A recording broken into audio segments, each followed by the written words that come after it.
Hello, everybody. And if you can hear me and if you can see me, this is Stonetop with Happy Jacks. If you can't hear me and you can't see me, I don't know how you'll convey that information to me, but I'm just going to keep talking as though that's what's happening. I'm Emily Vanderwerf. I am your GM for tonight. I will be playing everybody who's not one of these four people here, as well as introducing fun challenges and tasks. Stonetop is a dungeon world hack by Jeremy Strandberg.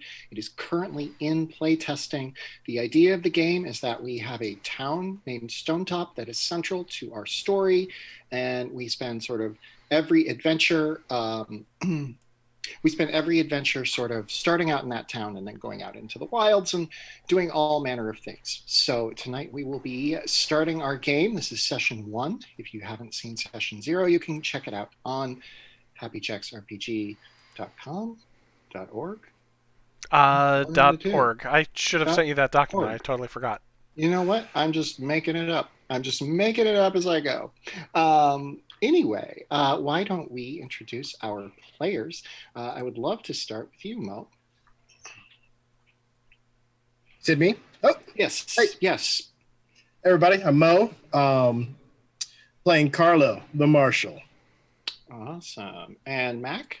Hey guys, I'm Mac, and I'm going to be playing Ilsa, the would-be hero. Perfect. Blythe? Hello, I am Blythe, and I'm going to be playing Tiern, the Seeker. Love it. And Nick? Hey everyone, I'm Nick. I'm playing Braun Go-Between, who is using the Fox playbook. He's something of a traitor and a bit of a rogue. Wonderful. Yeah, so we will just dive right in. I always feel like there should be like introductory text, but yeah.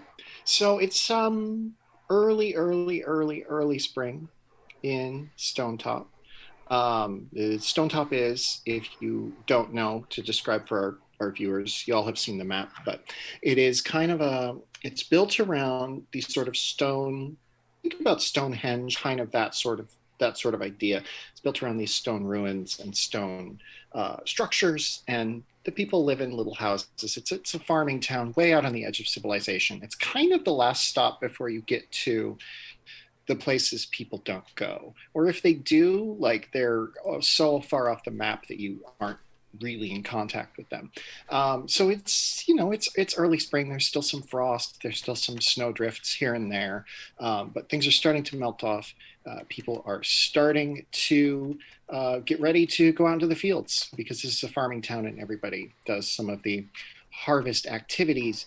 But as the sun is rising, tell me who gets up super early for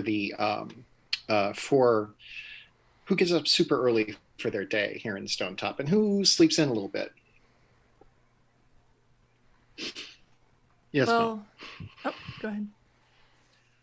Carlo gets up early and heads back to town. Okay, where was he? He was out at the widow's house. Yes, Bethan. Tell me a little bit about what you two talked about last night. If anything, maybe there was no talking. I'm not judging. She is not happy right now because it's time to put the crops out, and I'm too busy to help. Excellent. Mac, you sounded like you had something to say as well. Oh, I was going to say I don't wake up terribly early because I'm up terribly late serving drinks to the patrons in the tavern. I don't know if time functions the same way it does here in Stonetop, but when's the Gone, the bar that you work at, when does that close? Oh, the Gone, it really is a flexible schedule. Depends on how early I can actually get the people to leave, especially when you get the new adventurers, because they're less keen to go on their adventure. Do you ever just leave anybody like sleeping at the tables? Not really. It's not really my jam. Okay. So I think it's safe to say that you are sleeping in while Carlo is wandering back into town. Tiern, how about you? Tiern gets up pretty early because for the kids who can't work yet, they have to go to school. They have to be somewhere. So she has to get up and prepare kind of the school for the day. And she likes to get, she does her lesson plans the night before as much as possible, but every now and then she wakes up in the morning and she's like, no, that's not how I should teach the alphabet. I'm going to do it differently. So she gets up pretty early and starts just getting the school ready for the kids to arrive. Do you live at the school? Do you live near the school? She lives like on top. Like I picture it kind of, and this was pretty typical of older schoolhouses where it was like school and classroom downstairs, and upstairs would be like where living quarters would be. Mm-hmm. And do you have like more students in winter when there aren't crops in the fields? Give me a sense of your numbers as the year sort of goes on. Yeah, during winter, I think a lot of the older kids, if they want to do more schooling, get to come back. But during the spring, it's primarily it's any kid that's like probably like 5 to like 7 or 8, like maybe a little younger, a little older, give or take. Any kid who's not physically able to work. Yeah. So. And Braun or Bran? Braun. What's your morning routine like? I would say that on the days where it is a starting in spring, I start to wake earlier. Partly because since I'm going to be helping out in the fields, I want to make sure that I can find myself a good job that isn't going to be too onerous. But also because starting in spring, that's when we start getting traders, and I need to be available at my shop in order to be able to facilitate trade with the town and do that as well. And you're never sure exactly when people are going to show up. So it doesn't make a good impression if you're in bed when someone shows up. Correct me if I'm wrong, but you live with your dad, right? Actually, no. I live similar to how Tiern is. I have a little apartment over my shop. Okay, cool. And if it's okay, I know you asked us to sort of identify where we were on the map. Mm-hmm. I kind of have my eye on, there's like a little hut that's in between F and G, I think. Okay. Yeah, sure. Sort of like right on the entranceway in, because I want to make sure that when visitors arrive, that my shop is one of the first places that they're going to see. What do you what do you have up to like attract visitors who are coming to town to be like, hey, come and buy some cool Stonetop merch? I'm not sure we haven't really talked about historically what Stonetop would be known for, what we have that other people don't, and why they would want to get something here. I'm not sure what that is, and I don't know how much of this is primarily a farming community, or if this is a mining community. Based on what the world looks like, it could be that we have a large resource of unused and older timber. It could be that there's some mining, and so there might be a mineral or a gem or something of that nature that is not found anywhere else. Maybe like a blue stone of some sort. So just throwing ideas out there for everybody to kind of spitball off of. But I think something like that. I think that there is a display of that is right in front of my shop. And then also there is a painted sign that indicates that I am an importer-exporter and that I have various other sundries and wares available and contacts across the continent. Okay, cool. The Pier 1 imports of Stonetop. Yes. I just as sort of a reminder to everyone on the map sheet that I shared you on, you can scroll down and there's like ways to improve the town. We're not going to talk about that right now, but that may give you sort of a hint about where you want to go with the town. So I think as you're sort of walking back into town, you hear someone like shouting from afar, being like, Mr. Marshall, Carlo, Mr. Marshall, kid, come here. And you recognize immediately Heron, who is the mayor. She was the wife of the former mayor who has recently died. She has now taken over and is sort of in charge here, which is unusual because she's a younger woman. She's 26, 27. And there are sort of, I would say you know this because you are with the widow. There are whispers about why her husband died. But I think Heron, as the GM, think Heron is nice and good and wonderful. She's the mayor. And she's running up to you and be like, Mr. Marshall, please come quick. Oh, Mo, you're muted.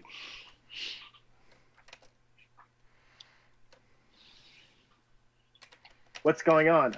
I whistle and Durr bounds up to my side. Remind everyone of who Durr is. I have a half a dozen followers, and Durr is my non-human follower. Stats like a man, but he's a dog. Okay, cool. And the mayor says it's Fireball. Fireball is gone. Is that your horse? It's our horse. Now you would know this. Stonetop has a collection of horses that are used to help pull the plows, and Fireball was the newest one. Was just purchased, and Carlo, you know one thing to be true about Fireball. Tell me what that is. Fireball is stunning. Okay. Stunningly gorgeous horse, the most beautiful horse anybody's seen. Probably, just pretty young. Like, this is a horse that the town is going to have for decades. That's going to pull the plows, and it's gone. So Heron says, "Yeah, the door to the stable's open, and I don't know where it went. I don't think it. I think someone must have taken it, but I can't really tell." Let's go. And I pick up the pace. And fortunately, the widow makes me clean up before I leave.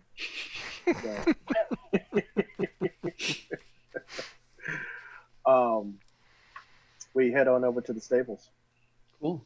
I'm going to cut over to Tiern. Tiern, tell me a little bit about, like, when do students start showing up? I mean, harvest starts early. Like, I imagine it's a crack of dawn type deal. Mm-hmm. So students start arriving as soon as their parents go to work, pretty much. Yeah. So Tyrion stands at the door and, rings her bell. Mm-hmm. And waits. Go ahead. Yeah, she stands by the door and waits as the students arrive and kind of shuffles them in one by one into their seats and gets them ready for the day. Yeah. Tell me about Anouk, your student who is kind of your prized favorite pupil. Tell me about if you would expect her to be here today, or if she's like 11, 12, we said, so she might be out in the fields. Tyrion is hoping she's going to be there today. Mm-hmm. Okay. But she's never quite certain if her parents will let her. Okay. She's not there. She's not there today. And maybe she's out in the fields, maybe not. I don't know why I said it that way. Ilsa, Ilsa, how early does the bar open? On days where they're doing the harvesting, I do open a little bit earlier because people get awful thirsty for during all of the work. So 9? Mm-hmm. That's early for her anyway. Yeah. Okay. And as you're sort of doing that, the first few people stumble in, and I think they're sort of gossiping about this this missing horse.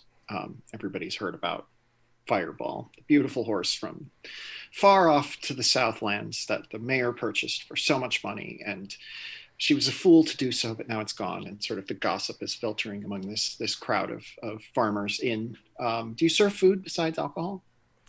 Yeah, just pretty basic fare, fish and chips and steaks and lots of heavy meat foods with gravy. Mhm, mhm. I believe we sort of said that there are a lot of rabbits around there, so I'm just going to say that rabbit is your specialty. That's fair. But yeah, like I love that you have a lot of like meat type foods. I think I'm going to go back to you, Carlo, and I'll just sort of describe the scene to you at the stable.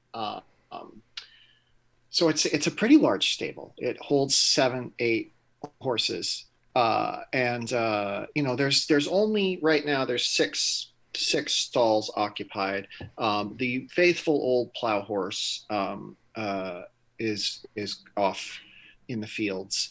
The one that everybody knows, who I don't have a name for at the moment, but we'll come up with in a second. And then some of the other ones are in Buttercup. Okay, Buttercup. There's one of the fun things about this game is that they have like specific themes of things you're supposed to name, and already I'm breaking it by naming these horses very pretty horse names, but I don't care. I like a good pretty horse. Yeah, Buttercup is the prize horse that is out. So he's like getting yoked up on the plow, and some of the other horses are perhaps going to go out as well. But there is a stall down at the end that's just sitting wide open, and then the back door of the stable, which is almost never open, is open as well. So you see this stable sitting there in not quite disarray. Like whoever came through here didn't like break in.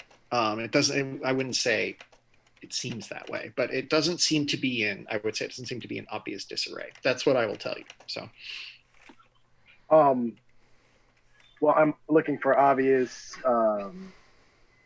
signs of somebody in a hurry, cut stirrups. I'm looking for somebody who might have forced the door open. mm-hmm. Okay. Am I making some kind of roll? Yeah, I think I'm going to have you roll. Gosh, this isn't quite spout lore, which is, you know what? Actually, it is. You're consulting your accumulated knowledge about something. So roll plus intelligence.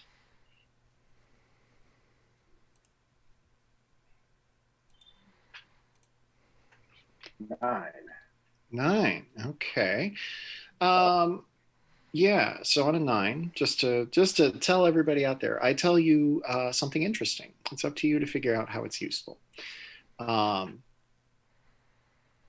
So even though it doesn't seem like the back door was forced open, there's only one key to this place, and it was hanging right where it should have been.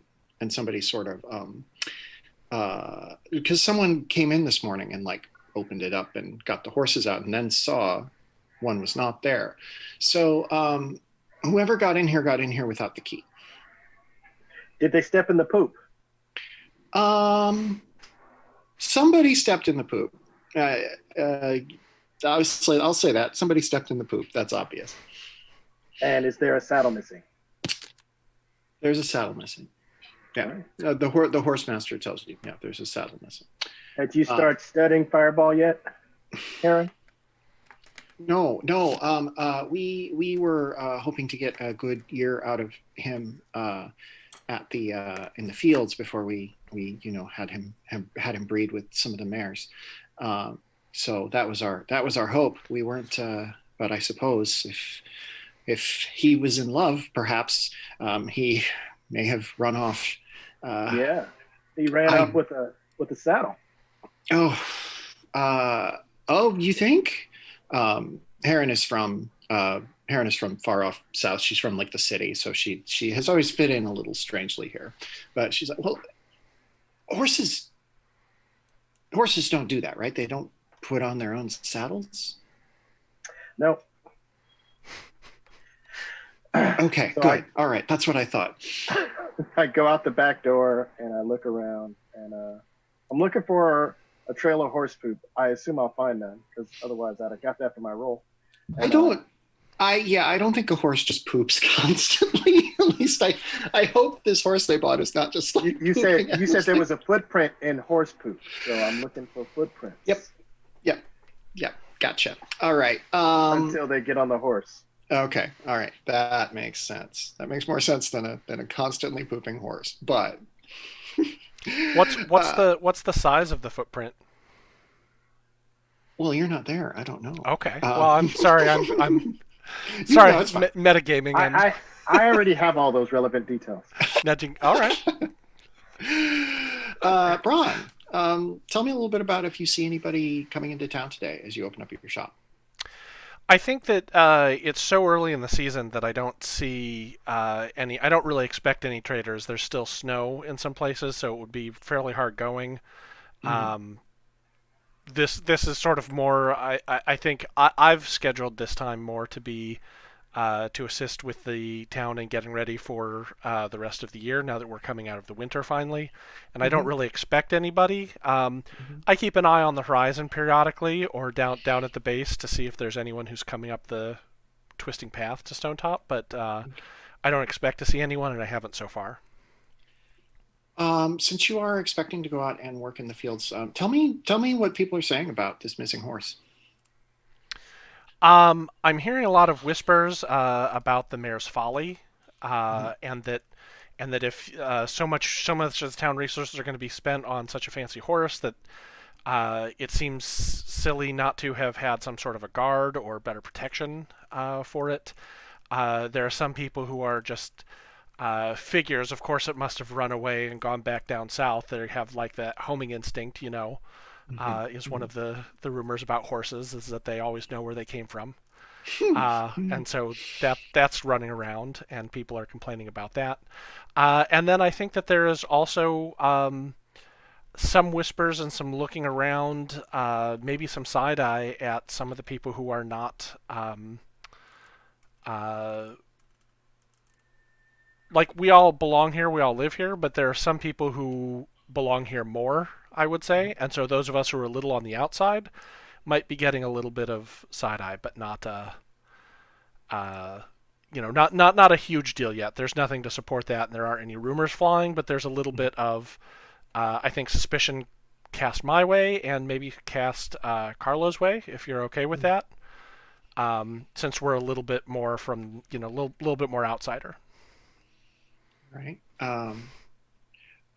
Carlo, let me ask you, just sort of outside the events that they're happening right now. The mayor implicitly trusts you. Why is that? Because a lot of people don't.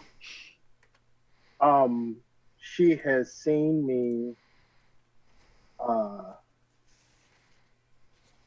She has seen me do right by the town, and I haven't taken advantage of her situation as a widow. Yeah. I do want to hear, Ilsa, what sort of rumors have you heard about the mayor, like before today? Like, because she's, been around. So like, what are some of the rumors people have about her? Oh, definitely that she, You're offed muted. her husband. There we go. Perfect. That's the main one. And some that she did so because she wanted to be with Carlo. Oh, interesting. Okay. Tieran, you're at the school, and I figure you're just setting up for the day. I assume it's a one-room schoolhouse situation we've established. Tell me a little bit about how you like teach to the different groups without, to make sure everybody gets educated.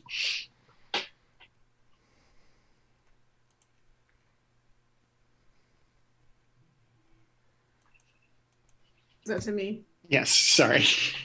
Like, wait, I have That's all fine. my brain thing. Just take me through how you start your day, how you get like the students sort of rolling into whatever. Yeah. So she gets them all inside. They settled in. She gives them a minute to kind of chat and get their energy out because they're children. And then inevitably she's like, no, stop hitting Jimmy. No, okay. And then like gets them all settled. She gets her chalkboard out. I don't actually know what era this is. I'm just picturing this as like a little thing you could write on. from like Yeah. the 18th century in my head. I think the thing you could write few on. centuries. Yeah. I feel like we had chalk technology pretty early in human development, but who knows? I hope. It's a fantasy world. You can have chalk technology. You can have chalk technology in this fantasy world. Yes. So she gets her chalkboard ready and she starts writing on the board like the lesson plan for the day. She always starts with English. Mm-hmm. She finds, or not English, but she always starts with like literature because she finds the kids like to tell stories and it helps them get their energy out earlier. So she can be like, all right, share what you did during your day, but like you have to put it in a story format and structure it and write it. So she like teaches them how to do that. And then the next part is math, because knowing how to do math and running finances is important to learning how to run a farm. Mm-hmm. Mm-hmm. So she does it's kind of how the day goes. And then I think she got in trouble for doing too much science one time. So she doesn't do a lot of science. Mm-hmm. Mm-hmm. I'm not going to name this girl because she's never going to come back, but she's just launching into this really long story about, well, first I woke up and then I saw my dog and then I put on my shoes and then I went out to the room and my mom gave me a bowl of gruel and I ate the gruel. And she's just like incredible detail of literally the last hour and a half. Minute by minute detail. When you sort of become aware that there is a woman in the doorway and you know her as Anouk's mother, I just want to make sure we didn't name her. We did not name the parents. Okay. Yeah, we didn't name her parents. And she's looking around like she's not trying to be suspicious, but she's looking back and forth. I will give her a name in a second. I don't want to name her Buttercup, which is what will happen if I don't consult my secret lore. But yeah, she's sort of looking back and forth, scanning the crowd of children, and then she kind of stops and starts to sort of back away. Okay. Tyrion notices her and goes to all the children. She's like, "That was a lovely story, little Lyra. I love how detailed you get. You'll write some great fantasy novels someday." No, she's just like, I love all the detail, it's really good to be descriptive. I'm going to have everybody get into groups. We're going to do story sharing time together. Start with one sentence and the next person has to do another sentence and keep going until you have a very fun story and you can tell me about it in a minute. And she goes to the back of she goes to the door and goes up to Anouk's mom. Yeah. Anouk's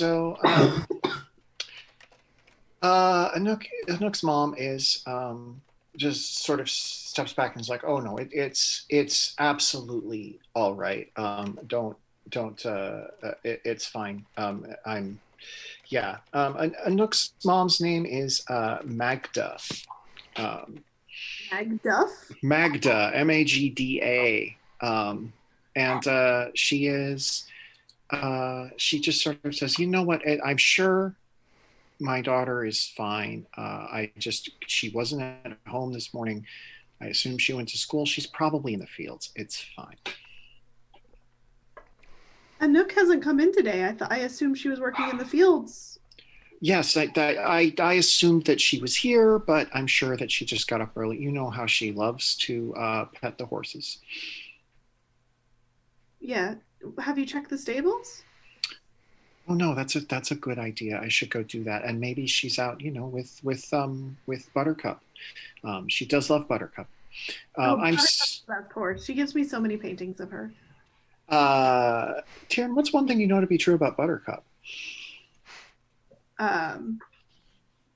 Buttercup is an Appaloosa. Okay. Great. Perfect. Talking to a former horse girl. Oh, same. Perfect. Okay. So Buttercup is an Appaloosa. Yeah, I'm so sorry if I worried you at all. And just, it's not like her to not be there when I wake up in the morning. No, she's very responsible, and she's, I know she's a good kid. Is there anything I can do? Obviously I can't leave these kids unattended, but I can keep an eye out. I could send a messenger raven your way. Well, if you know what, if you hear anything or if a Nook shows up, please just let me know. I just want to make sure she's okay. And in the corner, you don't have to end this conversation. I just want to say that in the corner, like Lyra is just like, they're telling they're doing like a group story or something. Yeah. She is just taken that over and is just like launching into like a litany of what she ate last night. Which is again just gruel, but she's talking about it like oat by oat. Okay, well, yeah. If you hear anything, please send me a message or have someone come find me. One of the older children, perhaps. I'm not worried. It's fine. It's great. But you can get back to your class. I'm so sorry to have worried you. Oh, no, I want to help. Anouk I adore her. She's a great student. She's very, very smart. I definitely want to make sure she's okay. Okay. Well, thank you so much. And if you have, a few moments today, please see if you can. You might know places she goes that I don't. She's starting to not want her mother around, knowing all her secrets. She has a favorite nook near the forest. Oh, that's excellent. I may check that. Thank you so much. It's walking distance. There's a little tree with a carve out that she likes to huddle in and read. She goes out there by herself. It's so dangerous. So she's told me. If she tells me she's going, I go with her and make sure she's protected. Don't worry. Okay. Well, if you have a moment to go check that, that would be wonderful. I will. And she's already like sort of like scanning the street to go look for where looking toward the woods. I want to ask you, Ilsa, why do people here? I mean, there's a lot of reasons people here are scared of what's in the woods, but what is like the thing that comes up the most often in terms of like, oh my goodness, going into the woods, you might run into this, and it can be, it can be a monster, it can be an animal, it could just be, a superstition.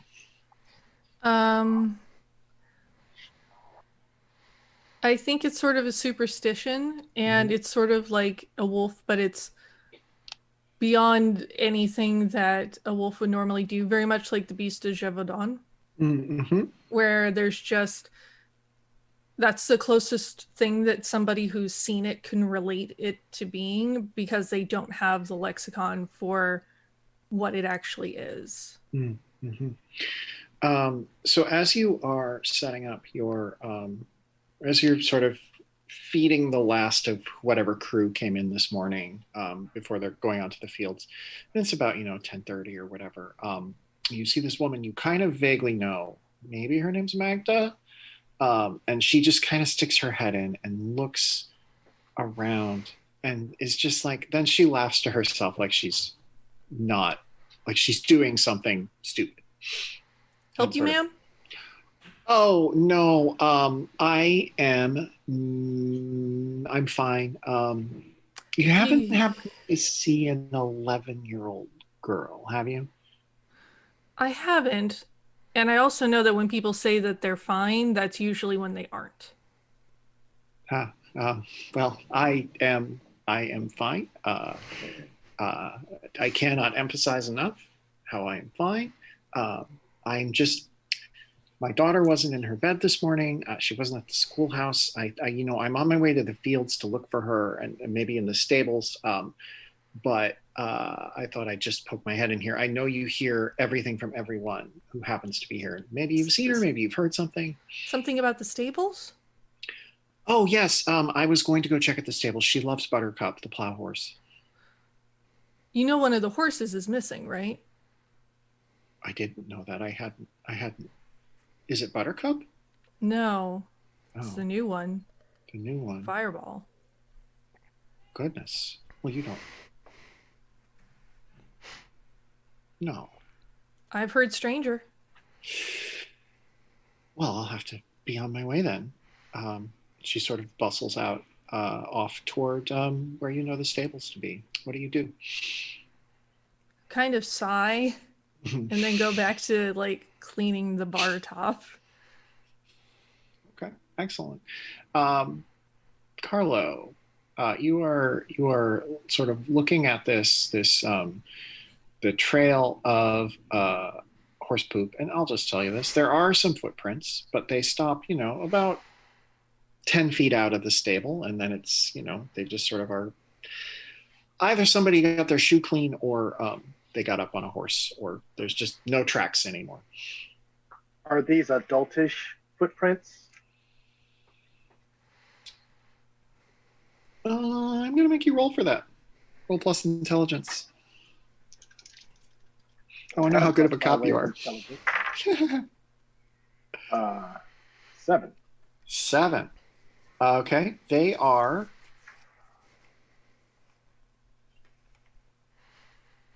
too big to be a small child's. But not as big as mine. No, not as big as yours. Okay.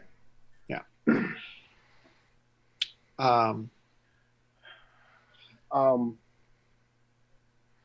I'm gonna walk down the hill toward whoever's farm is near the stables. Okay. See if anybody's seen anything. Okay. I tell the mayor, see if anybody's missing. Okay. Anybody left in a hurry. I she sort of looks around and is like, I will ask everyone if anybody's missing. And like, she clearly means it. Okay. I know she's gonna like overdo this, and I say, you may want to start with Ilse at the bar. Oh, good thought. Ilsa knows whenever anyone's missing. And not like that. Ron keeps an eye on things too. Okay, thank you so much. So you walk down to. Tell me a little bit about the closest farm. Do you know the people who live here?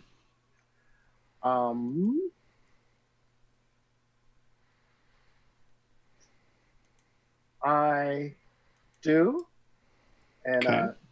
They really don't like me. Why don't they like you? I'm not sure. I'm happy to crowdsource that. Can I have a suggestion, perhaps? Go for it. Is that the farm that Wynn's family has, who are kind of insular and they don't like outsiders, and then extra outsiders, they're kind of give them a cold shoulder and look on them with even more suspicion? Yep. They're waiting me out.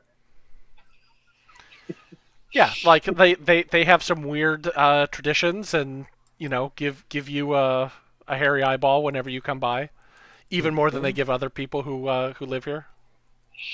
If that's okay. Yeah, I like that. I like that. So you walk down the hill to this farm, and you see Wynn out in the front yard, sort of tending to some chickens. One of the things that happens in Stonetop is they have shifts for farm work.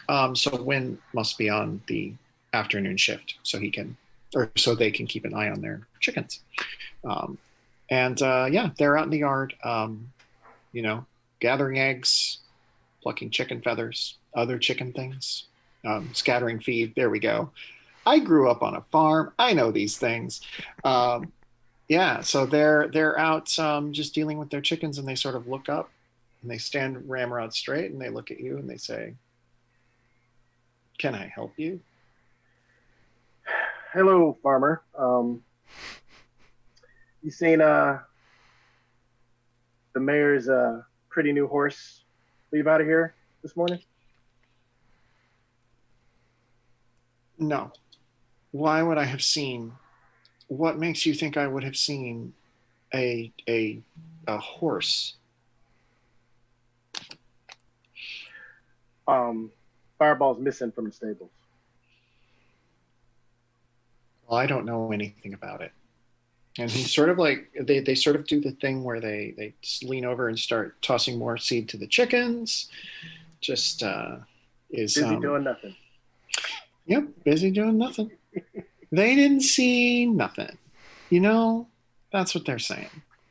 All right. Well, if anything of yours comes up missing, I'm sure you'll let me know, right?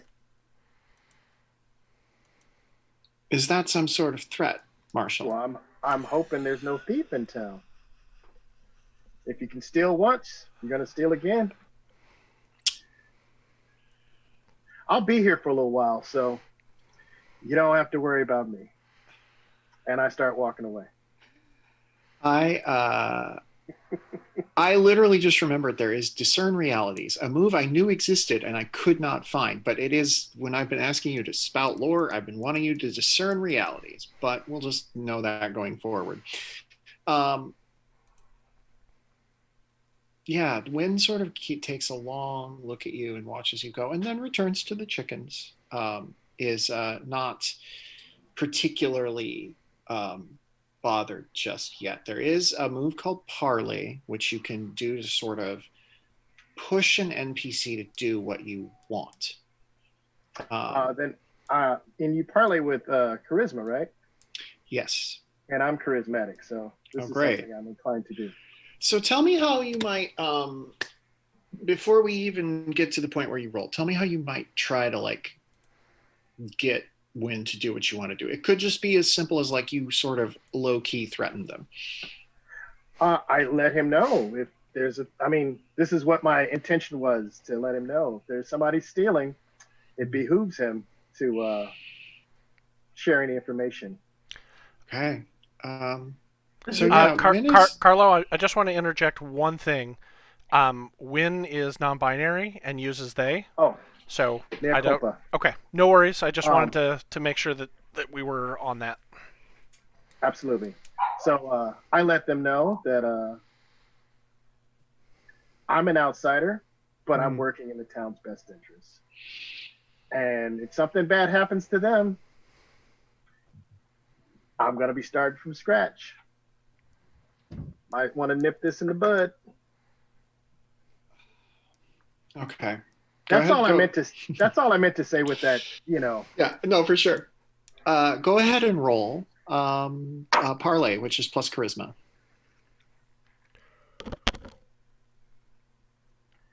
Getting all my good rolls out now. So that's a 9. Oh, goodness. Plus 2 is 11. Okay. Plus 2 is 11. All right. Yeah. Wynn sort of sighs and says,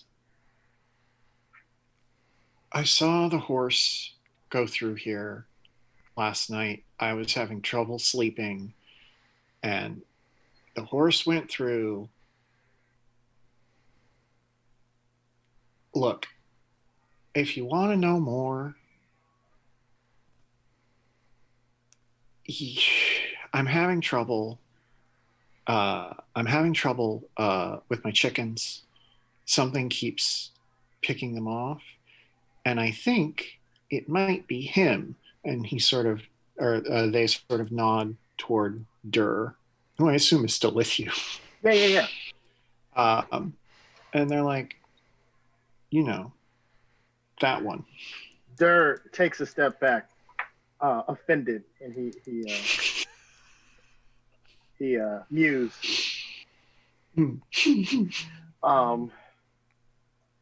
I said,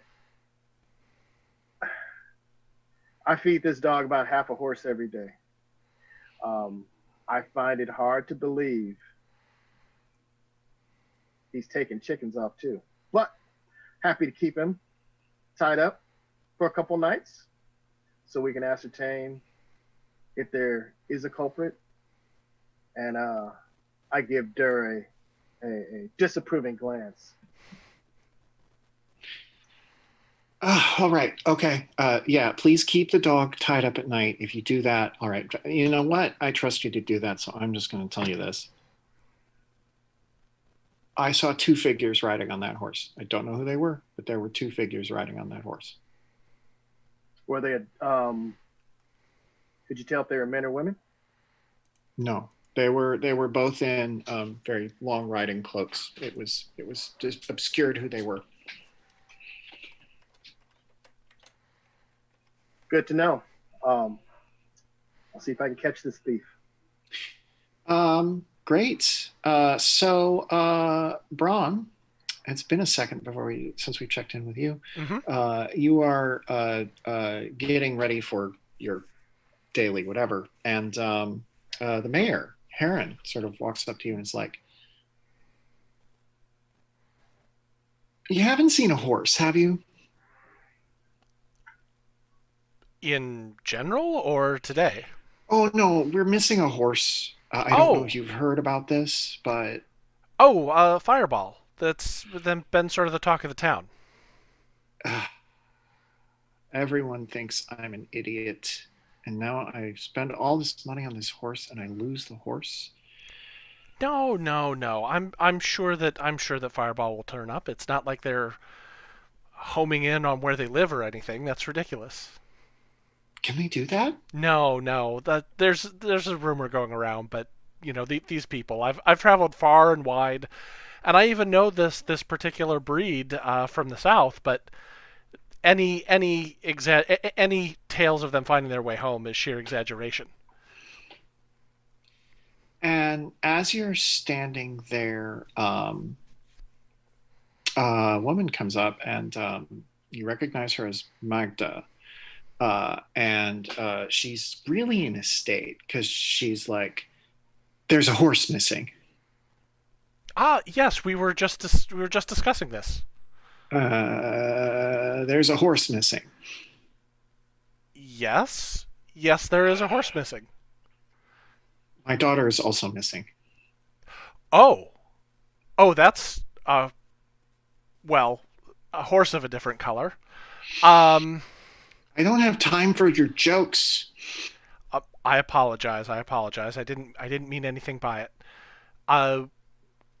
Was she? Do you have reason to believe that these things might be connected? Was she particularly fond of horses? She loved Buttercup. I know that much. The one that disappeared though. And then she kind of clams up and says, "I should be going. I should be going." I by all means, but you've alerted everyone else as well. I mean, this is important news. We can't have the children of the village disappearing. And the mayor is like, "No, we can't. Can we?" No, it's Well, listen, I don't want to get anybody alarmed. Anouk loves to run off and have fun and be in the woods, and apparently she goes to the woods all the time. Goodness knows how happens to her out there. But if you could find some folks who might be able to go and figure out what's going on, I'm sure she's just somewhere nearby. Of course. This is much more important than anything else I had planned for the day. I'd be happy to help. I know these woods. I know these woods better than almost anyone. They both look at you for a long moment. Well, woods in general. I mean, not necessarily these specific ones, but I'm very good at being able to find things. And Magda says, "I'm going to go check the fields," and walks off. And Heron says, I need to make sure that this doesn't spiral out of control. So if you can find some people who can help with this search, that would be good. Of course, I would be happy to help. So anyone who might know this little girl, anyone who might know the town gossip. I sent the marshal off after the horse, and people say the marshal's kind of shady, but I think he's good. Yeah, no, I agree with you. I think that as well. Yeah. Okay. Great. If I suspected anything shady, I would be sure to bring those information to you immediately. Okay. Okay, I'm going to go. I'm going to go check on everything in the fields. Thank you so much. Thank you so much, Braun. Forgot your last name. Yeah, so let's go back to Tiernan. Tiernan, Lyra is still talking. The other students have just kind of zoned out. Like if it was right now, they'd be looking at their phones, but they're just looking out the window. Lyra, remember you have to share time with the other kids. They also need to tell their stories. I can't believe this is now the most important character in the whole game.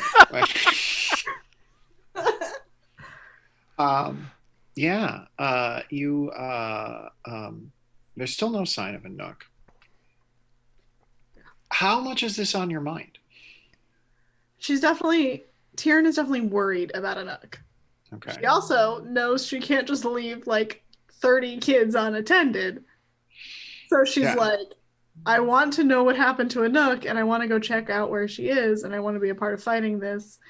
But then I'll also probably be a part of trying to find the other kids in this class if I just leave.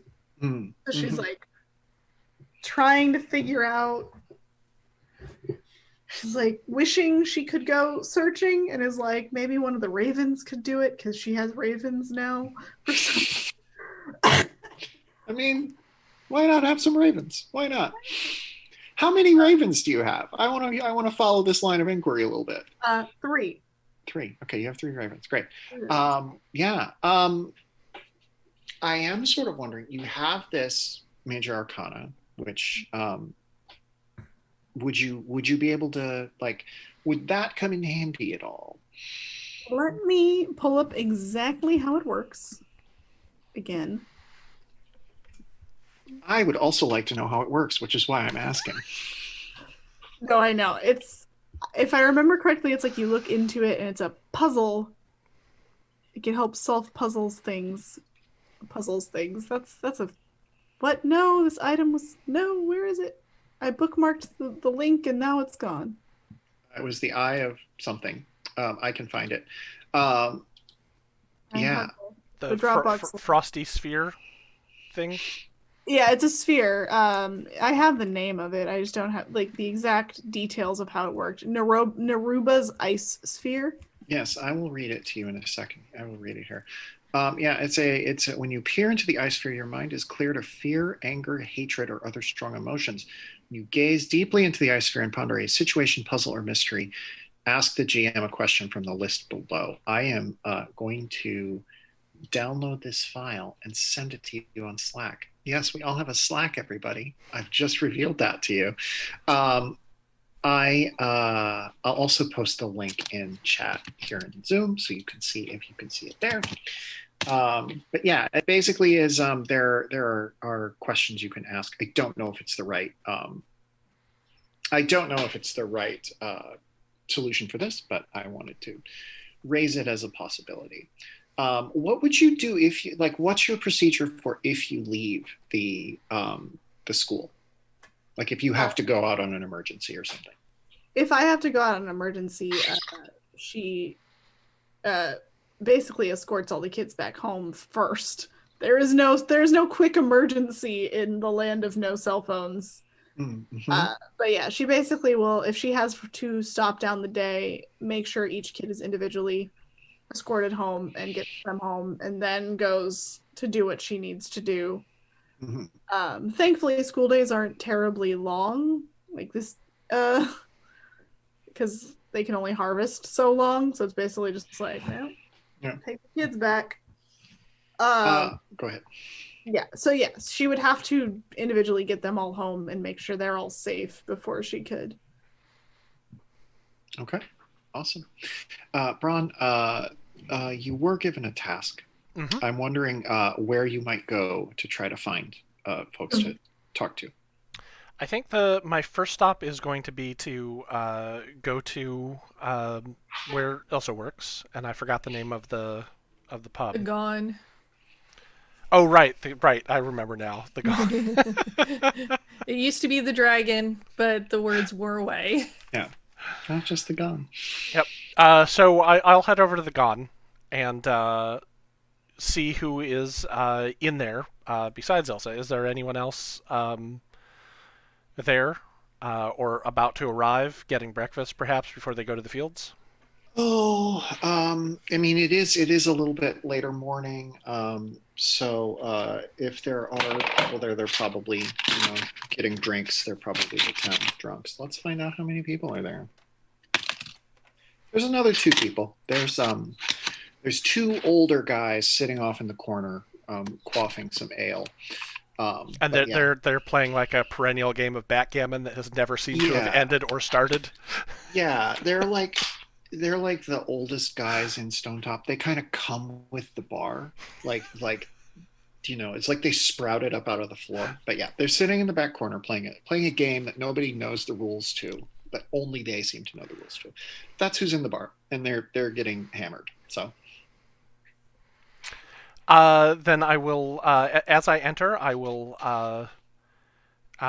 walk to where Ilsa is. I presume behind the bar area, Mm-hmm. and say, "Good morning. Have you heard the news?" I always hear the news. Missing child, missing horse. Exactly. I have been charged to try and find some people to get together and find one or both of them. The child, of course, being more important. I'm sorry, the Gone's so empty right now. There's not really you don't really have a wealth to choose from. No, I don't expect Enoch or Jasoff to head out. I mean, it would interrupt their game. But if anyone comes in, if you could spread the word, perhaps, or if you wanted to maybe close up early and help me look.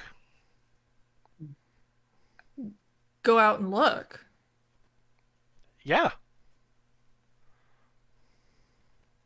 With you. And others? Yes, of course.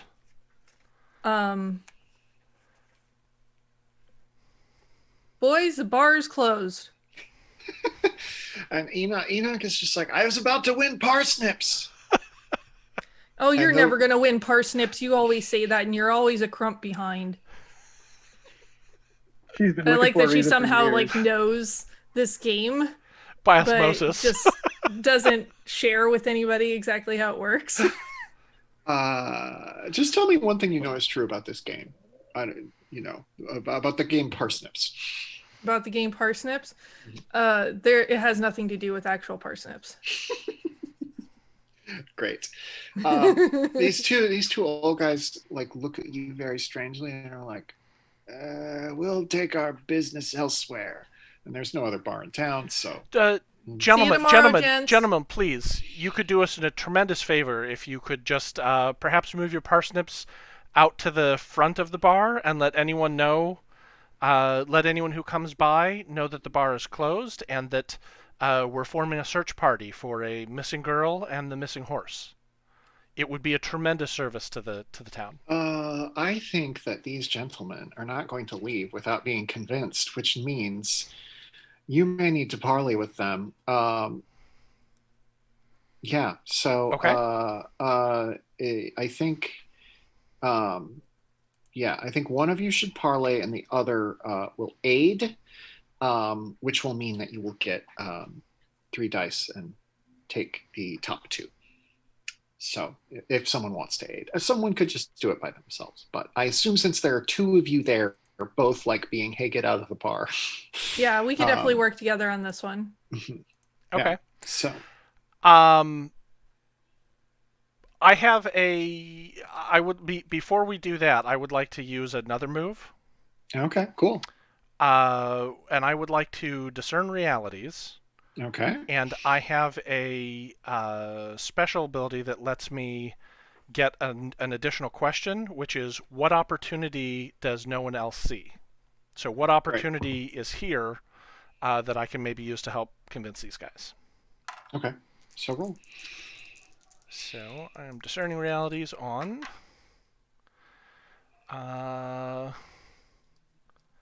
Well, I did not do a very good job. That is a 6. But I have another. I am perceptive, which is another move. When I discern realities, I can still get one question even on a 6. However, I may not like the way in which I know the answer on a failed roll. So on that failed roll, since I already declared it, I will just use the what opportunity do I see with these two gentlemen that is not immediately apparent to anyone else. What do I see that no one else can see?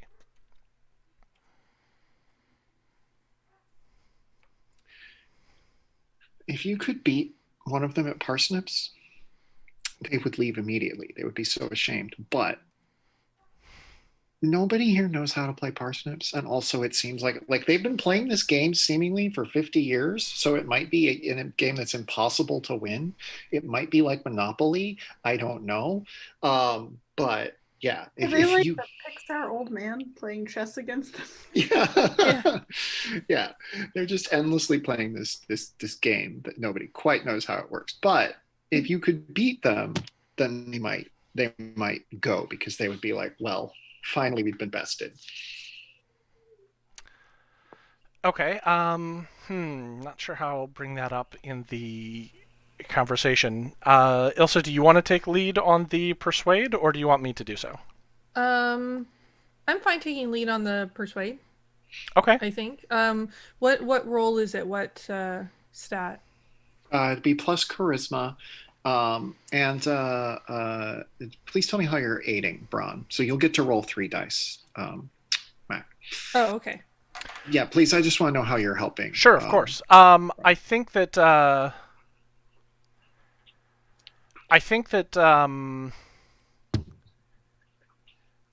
the tack I'm going to take is that it's a lovely morning. They would be doing the town a service, and perhaps a small change of scenery would be able to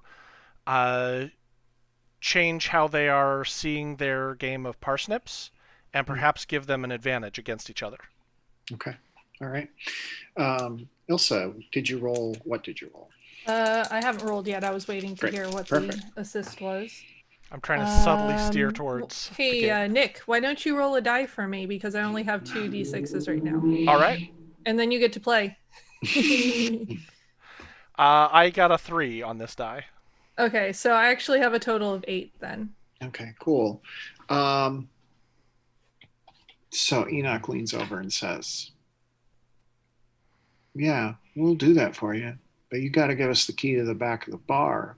We got to be able to get whatever drinks we want.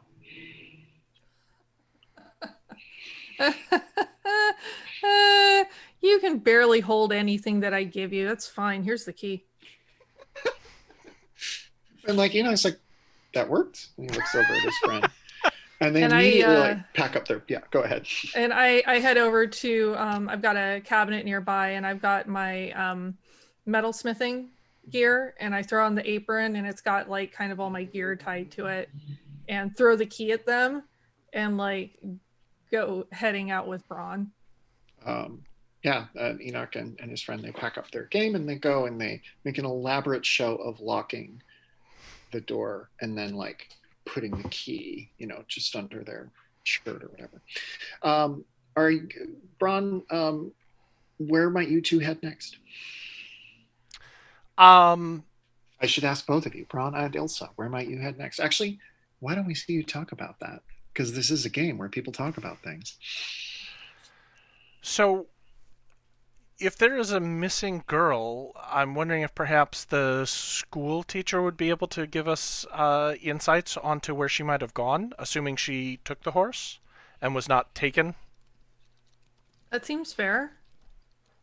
And perhaps we can enlist her aid as well. Unfortunately, it's going to be difficult to find a party with everyone out in the fields, but I'm sure that if there is anyone else we come across, we can ask them to join us. The more people we have searching, the better our odds.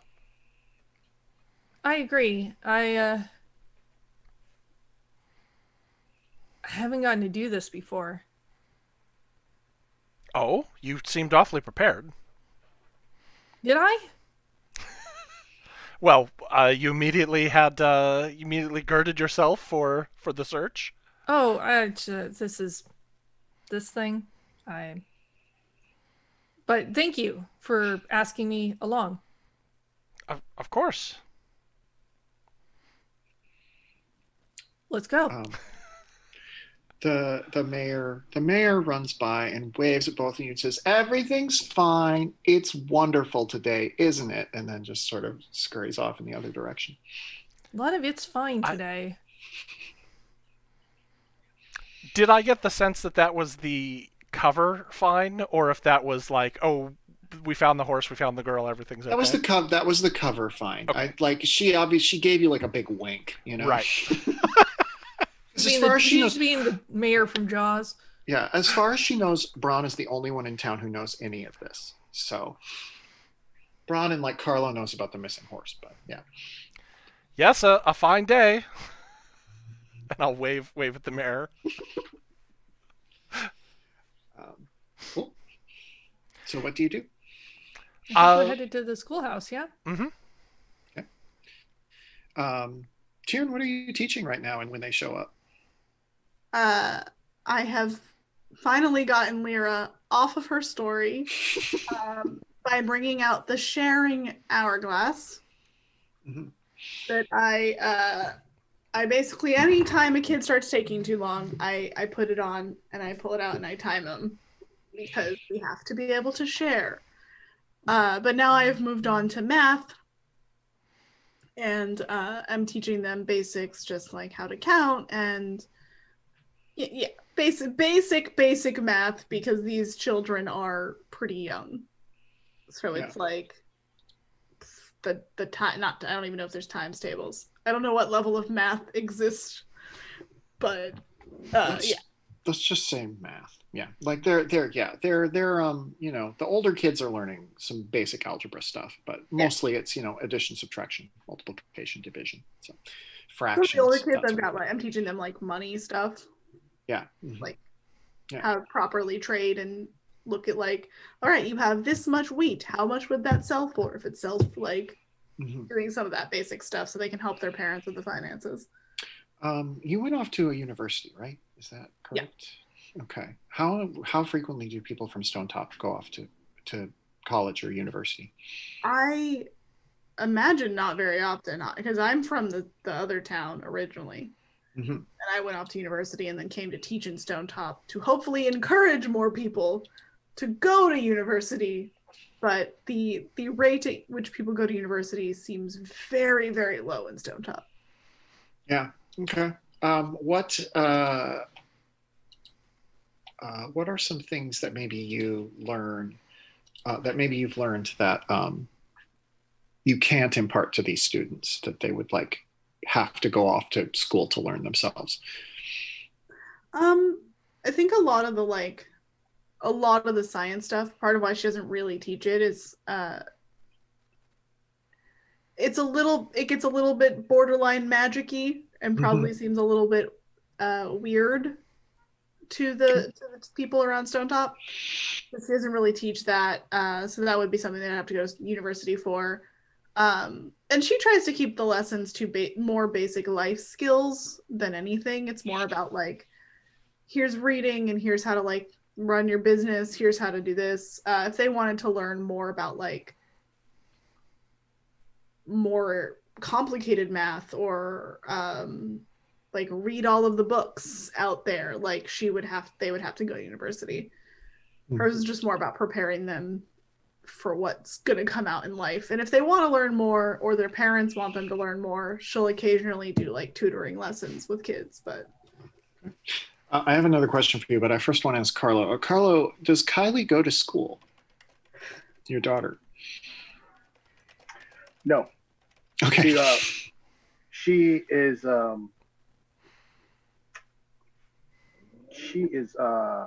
working in the fields to collect up the harvest, and I try to scare her with the horrors of pregnancy whenever I get a chance. Right. As she gets around those farm boys. She ain't from around here. Yeah. We said she's about 15, so she's probably thinking about farm boys. which He's is thinking about farm boys. yeah. Or farm girls. We don't know. Could happen. Well, you know. I do. Tieran, tell me, like, what is a thing that people in this town are superstitious about in science / magic? I feel like it's a lot like that wolf on the edge of the woods kind of thing. It's that fear of not really understanding it, and that fear of not really they just don't have the words to put to it, and it definitely can seem very dangerous. Mm. And it can be very dangerous. So like she doesn't hold it against anyone, really. She's just like, yeah, I mean, I've blown up a thing or two before. Like this probably seems she can't blame anyone for it seeming really, really scary. So I think they're just superstitious about the fact that it's akin to magic and can lead to dangerous paths if not handled correctly. Okay. Cool. Yeah, so tell me, I assume the other two get there. Tell me sort of how you arrive at this school, Braun and Ilsa. How many kids are there, and like what are their age-ish? It's about 25 to 30 kids, and they're about ages 5 to like probably 8, maybe 9. Okay, so not counting the older kids, 5 to 8, 25 kids, 25 kids. Yeah, because most of the able-bodied older kids are not. Like I would say that the 50, like 10 plus, not there. Okay. They're all working. So I think that we come to the door as Tieran is asking a question about sort of like a word problem that culminates in something about like how much is this sheep worth? And Lyra's hand shoots up. I've seen a sheep. And as I hear that, I'm going to come through the door and say, well, the value of the sheep depends. If you take it to the butcher, they're not going to want to pay you very much for it. But if you take it to someone who is looking to stud the rest of their sheep, they might pay very, very much for it. So it's not really a matter so much of an exact mathematical figure that can be figured out. It's all about what people need. I lean out behind him. Hi, Tieran. She looks at Braun and she's just like, well, in this case, it's about the value of the sheep so the children can understand how to add and subtract. Oh, 6. Thank you, Braun. Of course, I'm glad to be of service. Tara just kind of, she has full mom voice, like, don't mess with my lesson. Like, all right, kids, Lyra, please draw me a picture of the sheep you saw today. Now pair off, and she like starts pairing off the kids. She's like, these are going to be your math buddies. I have a select bit of problems for you. They're up on the board. Start trying to answer them to the best of your ability while I talk to these lovely adults. Love to interrupt my math lessons. Tieran, it's important. I'm very sorry. We would not be here if it was not of the utmost importance. And I'll Is it sort about of. a nook? Oh, is Quite possibly. that a young girl in your class? Yes, she's about 11. Her mom, Magda, came by earlier. She was asking me if I'd seen her, and I haven't. Well then you are informed. It appears as though she is missing, as well as Fireball. Not Buttercup? No, Buttercup was out in the fields when I saw. A nook wouldn't take Fireball. She would take Buttercup. That's new information that we didn't have prior to now, and you should come with us. I have I mean, unless we want more missing children on our hands, I have to get They're these kids back. fine. Look at them. They're happy. They're talking to each other. They're answering problems on the board. You put an older kid in charge. I'm sure there's one kid who would love to be in charge. Lyra stands up and says, I can be in charge. I can be in charge. How old? How Lyra has to be what, like 7?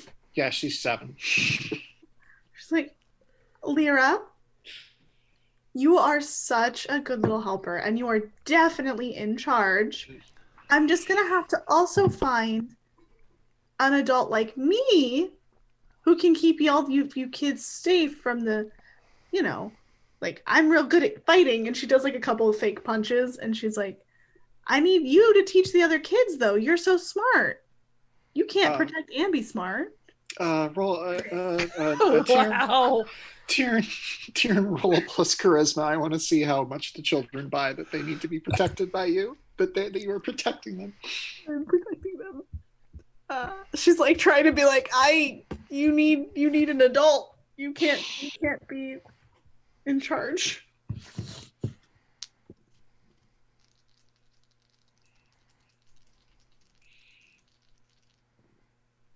That is a 9. Okay, so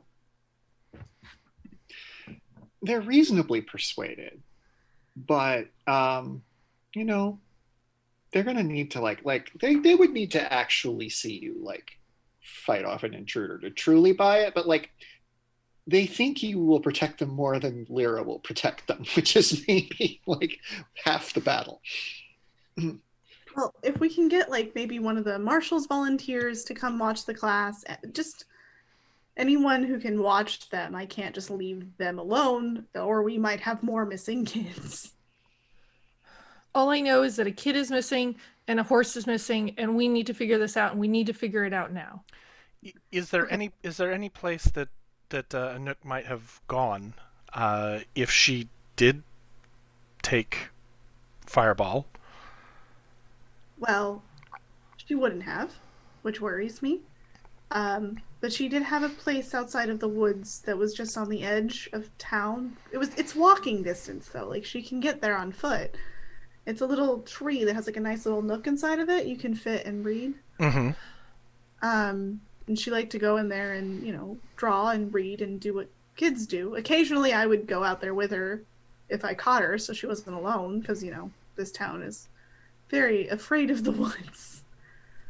But that's what I know. If one of you or both of you could just pop onto the marshal's office and get someone here, I will gladly come with you and help look. Where is this nook exactly? It's literally just on the edge of town, right by where the old mill is. Perhaps there's a clue there. And Ilsa starts walking towards the door, just almost absently, not thinking about it. There might be. You gonna get someone from the marshal's office, or I gonna stay here worried about it? An excellent idea. Ilsa, why don't you go check that out? I'll get someone from the marshal's office, and we'll meet back here in just a few minutes, and then head out and see if we can find this missing girl. That sounds perfect to me, and takes off. Well, I always knew she liked adventure. All right. Adieu, and I shall return, and then I will head back to the town. And then goes back to Lyra and is like, all right, do you want to help with the next lesson? Yay! Yes, I do. This lesson is about gruel. I want to go back to Carlo because we haven't heard from you in a second. So you have this information from Wynn that there were 2 figures on this horse. And what are you going to do now? I go down to the edge of the woods and I look into the woods. And I realize I may need some backup. So I send Durr to go raise Mary, Kylie, and the boys. Okay. And he goes and as he runs past people in the field, he barks, and they say, "Oh, Carlo's at the edge of the forest and he needs our help."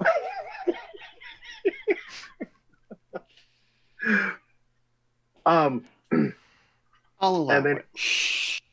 well, I mean, he's a person. He's really awful at tracking. So and then he heads up the hill to town to go get Zeb. And while he does that, I read the land. Tell me what that move does. That's my thing. Mm. When you first take a moment and survey the terrain, ask the GM one of the following: gain advantage on your next roll to act on the answer. What's the best way in or out or past? Where's the best spot to set up a trap or ambush? Where's the most defensible position? Or what is out of place? Okay. And I think I'm going to go for the last one. Okay. So, yeah, there's like broken brambles, kind of, horse-sized here in the woods. And you can follow them in a little bit, but then they loop around. They go around probably half mile or so, and then they loop around, they come back out, and they're headed across the other side of town. So it's very difficult to get a horse to go into the woods at night, all of that. But it appeared like just from what it appears like, it appears that it went in and then went down and then came out as though it was. Does it almost look like somebody was doubling back? That would be a fair assumption. Like they wanted to throw someone off their trail. Yeah. So I make my way through the woods, and I'm looking for, since they're going through bramble, I'm looking for ripped cloth. I'm looking for clues. Yeah, give me a discern realities, which is, Sure. I gotta check what it's plus. Just to remind you, it is plus wisdom. And there's a list of questions if you have the move sheet open. I am a -1 wisdom, but I roll plus advantage. So that's 3 dice instead of 2? Yes. And I roll a 7, giving me a 6. Okay. You don't spot any clues. I just follow the path. Yeah, you just follow the path, come out the other side, and yeah, looks like whoever was here, they doubled back. Yeah, but when you come out, you are on the side of town near the mill. The new mill, not the old mill. Yeah, the new mill that is has just been sort of set up because last year when everyone had to fix it up. Yeah, so you come out near the new mill. Which I believe was near that nook. I think we said I don't know about a nook. But, well, sure. Okay. No, I'm just saying, like, there's like in the greater sense of things. Yes, I know that Ilsa is headed a place. So yes, correct. A nook's nook. A nook's nook. Yes. Mm-hmm. The nook. So my expectation is that that kills some time as I'm going through the bramble for others to arrive. Perhaps. I think that you and Ilsa arrive kind of in this area around the same time, or at the very least, like you can see Ilsa as you get up near the mill. You can see that she is approaching nearby, wherever this nook is, this reading nook, a nook's reading nook.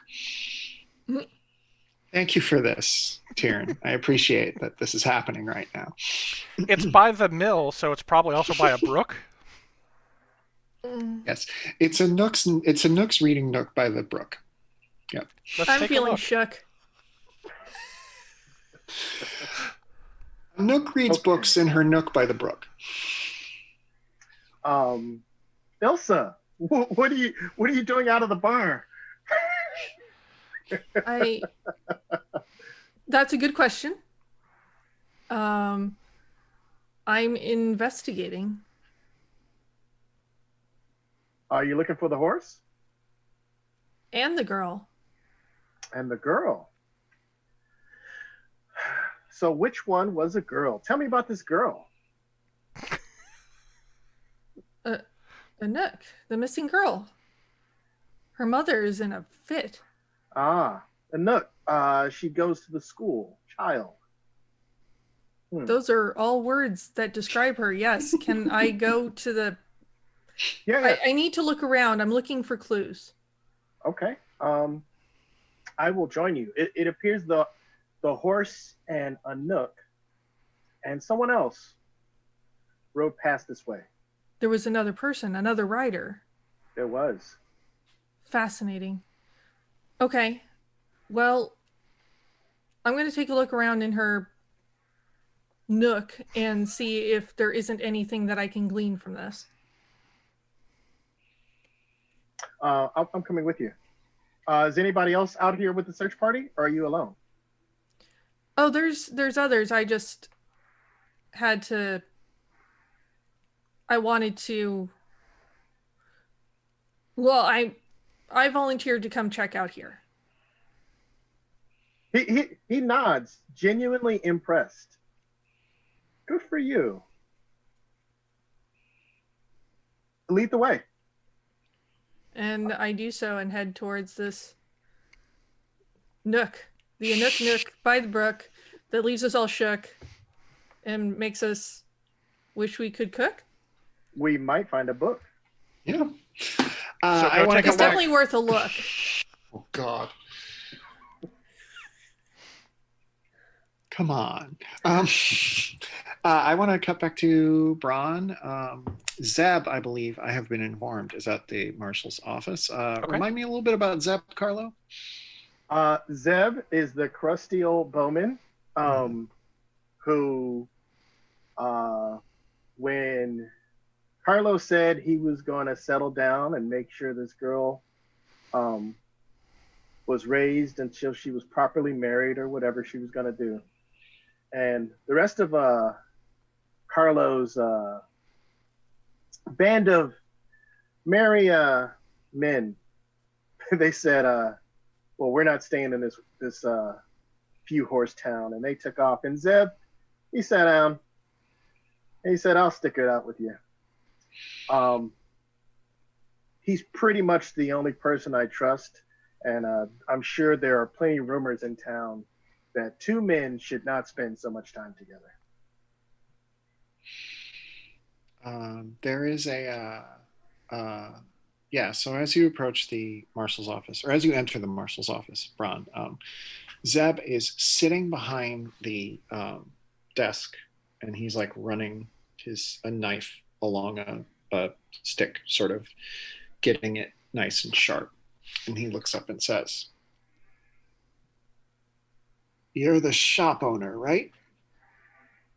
Yes, Deputy Zeb? Yeah, he's squinting and leaning forward because he doesn't see so well.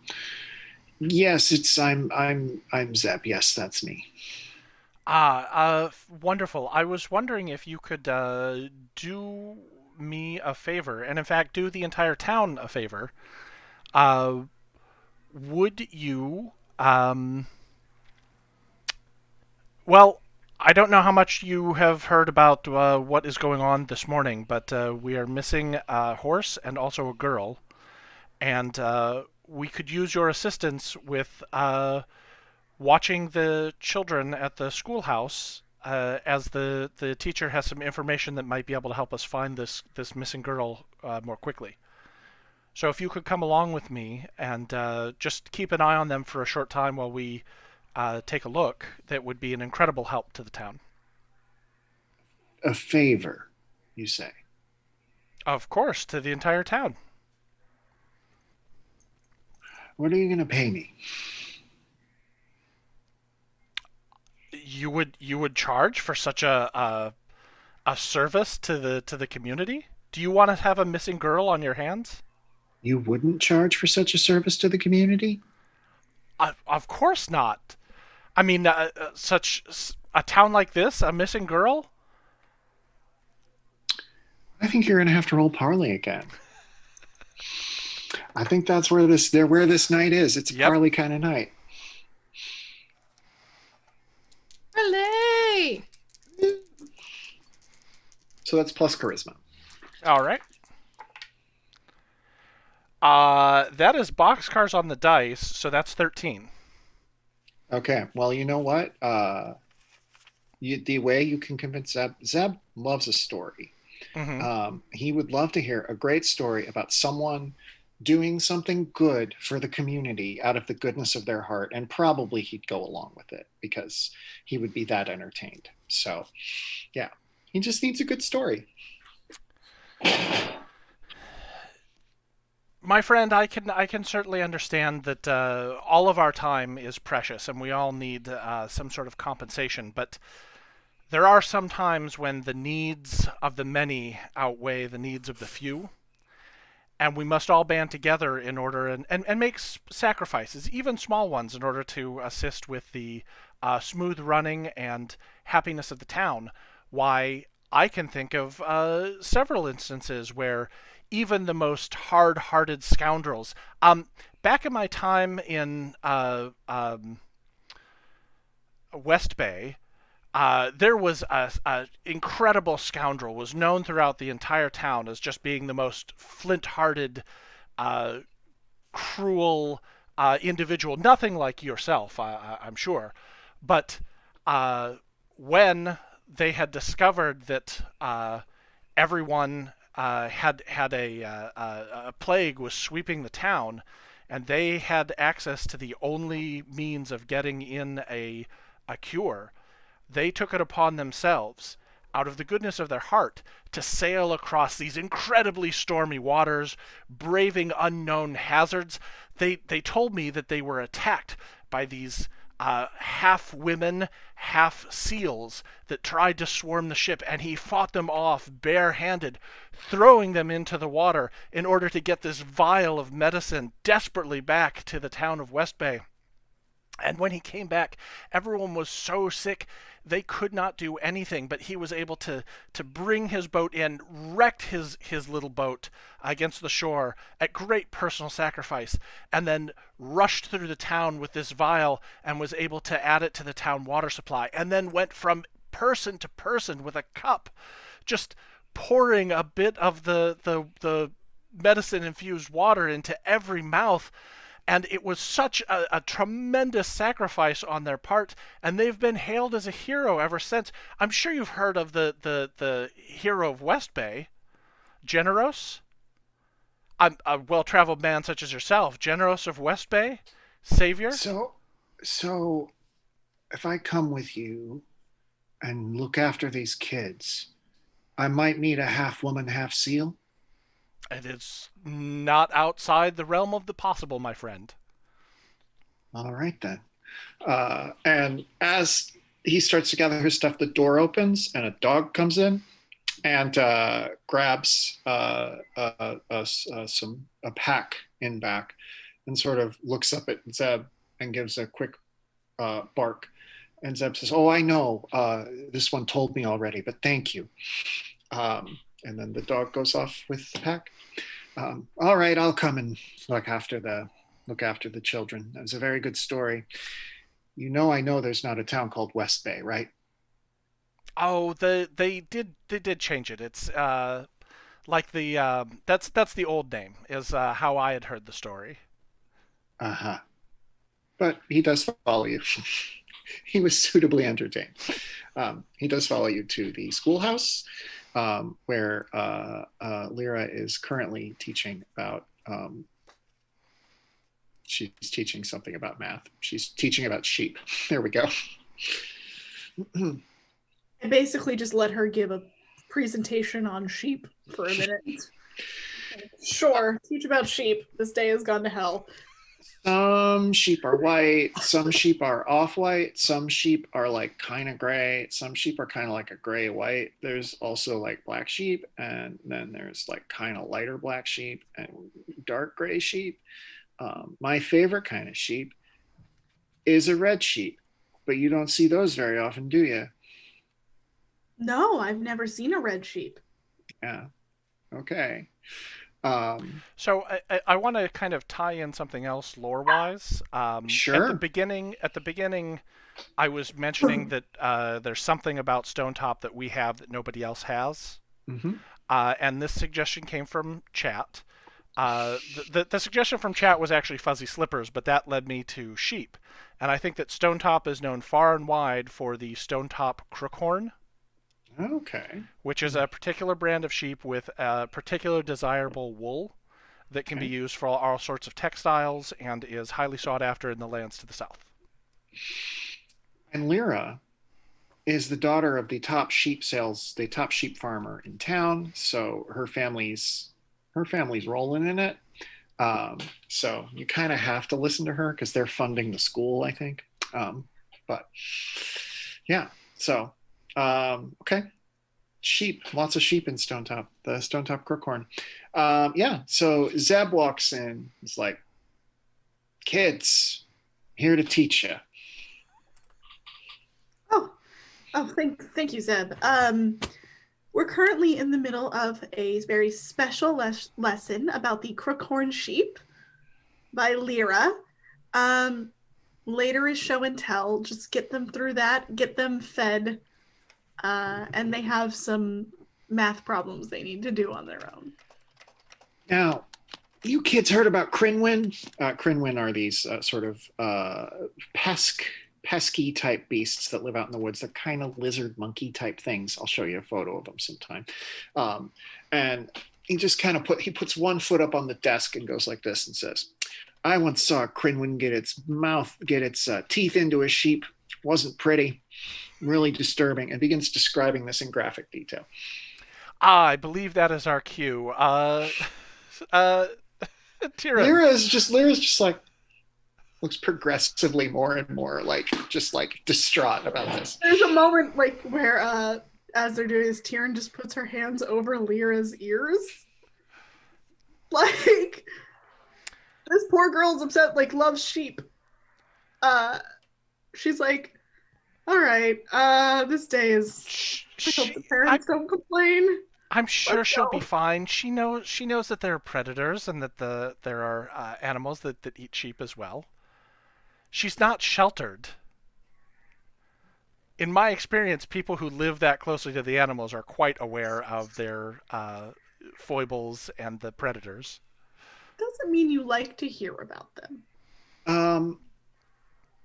I want to ask Tyrion to roll discern realities. Okay. Pull up the move sheet. It's plus whiz.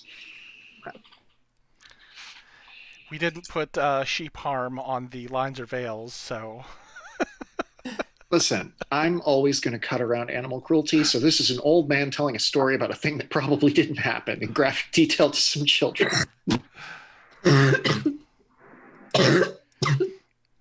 Sorry, it's a 6. Okay. Not great. Yeah, doesn't seem like anybody else is missing from class today. Fuck. Oh no! Yeah. I'm sorry. What was the name of the critter that Zeb was talking about? The Crinwin. Crinwin. Okay. Yes.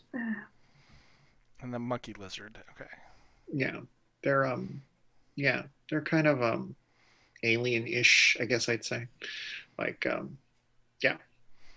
Is that the story of Stonetop aliens? They kind of like you know, people see them every once in a while, but they seem like they're kind of, you know, endangered. They're out in the woods somewhere. Nobody goes that far into the woods. You'll never see a Crinwin. That would never happen. They taste great. Yeah, as they're leaving, Tyrion says that. She's like, he's never seen a Crinwin. He's never been that far in the woods. Carlo has Zeb seen a Crinwin? Zeb's eaten a couple of Crinwins. Okay. Continue, Tyrion. I cut you off. No, just she does that because she knows most of the town doesn't go, like, she's been farther in the woods than most people, and she's like, she's never seen Zeb out there, so as far as she knows, he's never done it. Okay. So you leave Zeb talking at great length about just horrible, horrible things to a group of school children. They probably love it. Ew. It's a fun day at class today. All right. So do we have someone going to a Nook's Nook?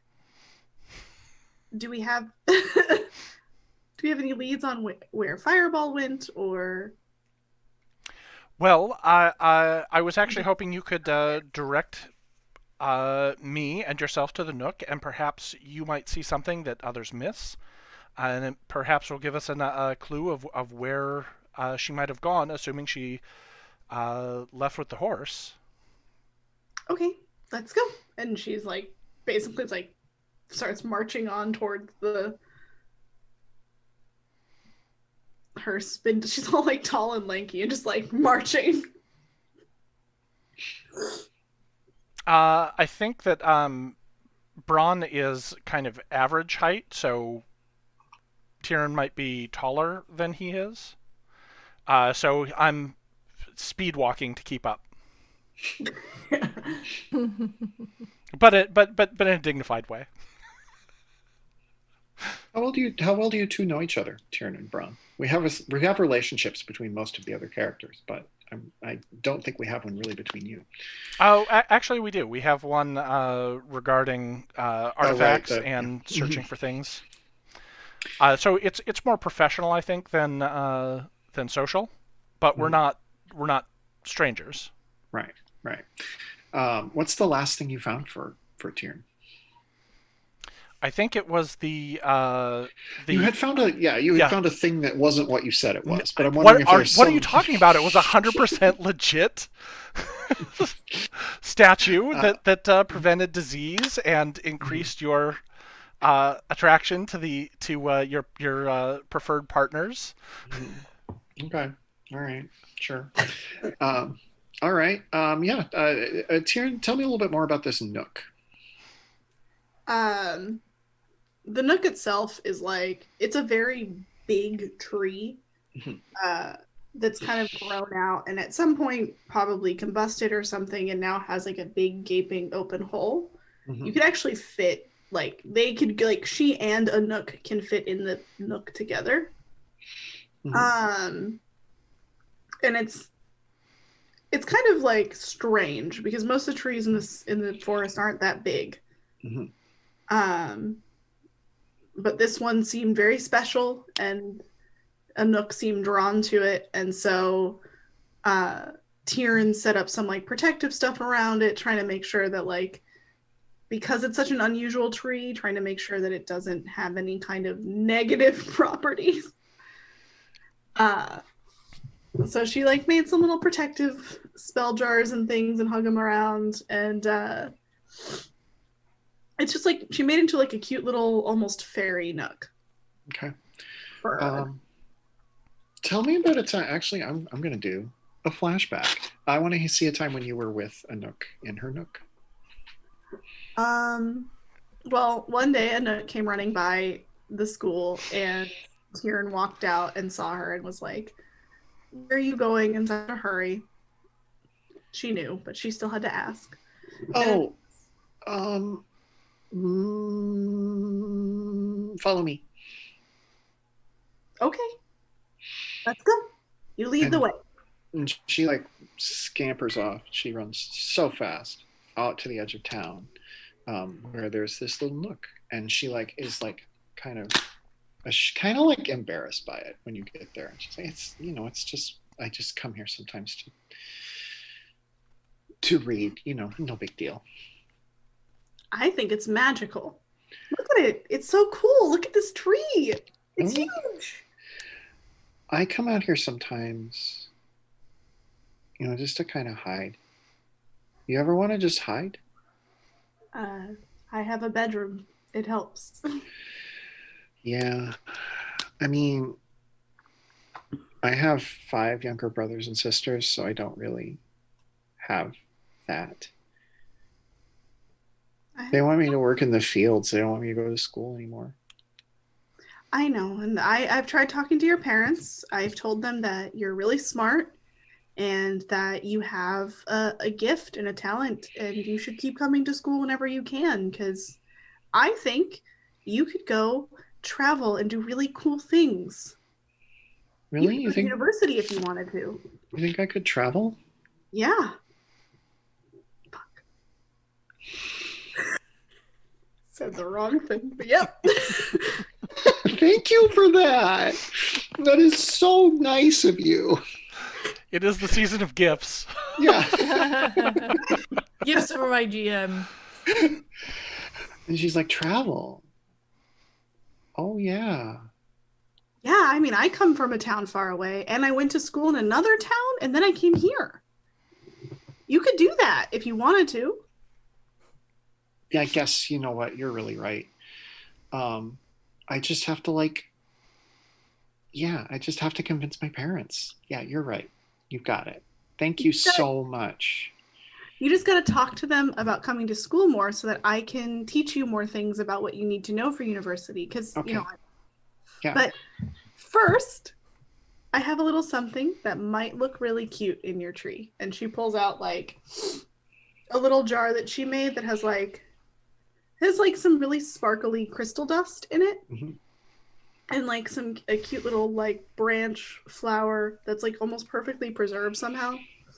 And a little bell on it. She's like, here, why don't you hang this up in your nook? Lovely. Okay, so back to the present. Do you remember this conversation at all? Does it occur to you? I'm trying to think if Tieran would remember it. Emily remembers that. Yeah. Emily will remember this. I think Crookhorn Tieran Sheep would Farm remember remembers it. If pressed a little bit further, if someone was like, did anyone give her any ideas? Tieran might remember it, but off the top of her head, Tieran thinks that conversation was harmless Mhm. and does not think much of it right now. Can I ask a question? In terms of like just to spur something here. Does Tieran see the jar and the bell? Is that there or is it gone? Because if that's there, it might spark your memory. Or if it's missing, it might spark your memory as well. But Once you're out there. Yeah, I think you need to be out there, and I think I might need a roll on it. So. oh, I'm sorry. I thought we were there. No, I mean you can be there. Yeah, we're Congrats. walking there. You're there. You did it. You made it. You know what? You can just see that the jar is not there. I don't need you to roll for that.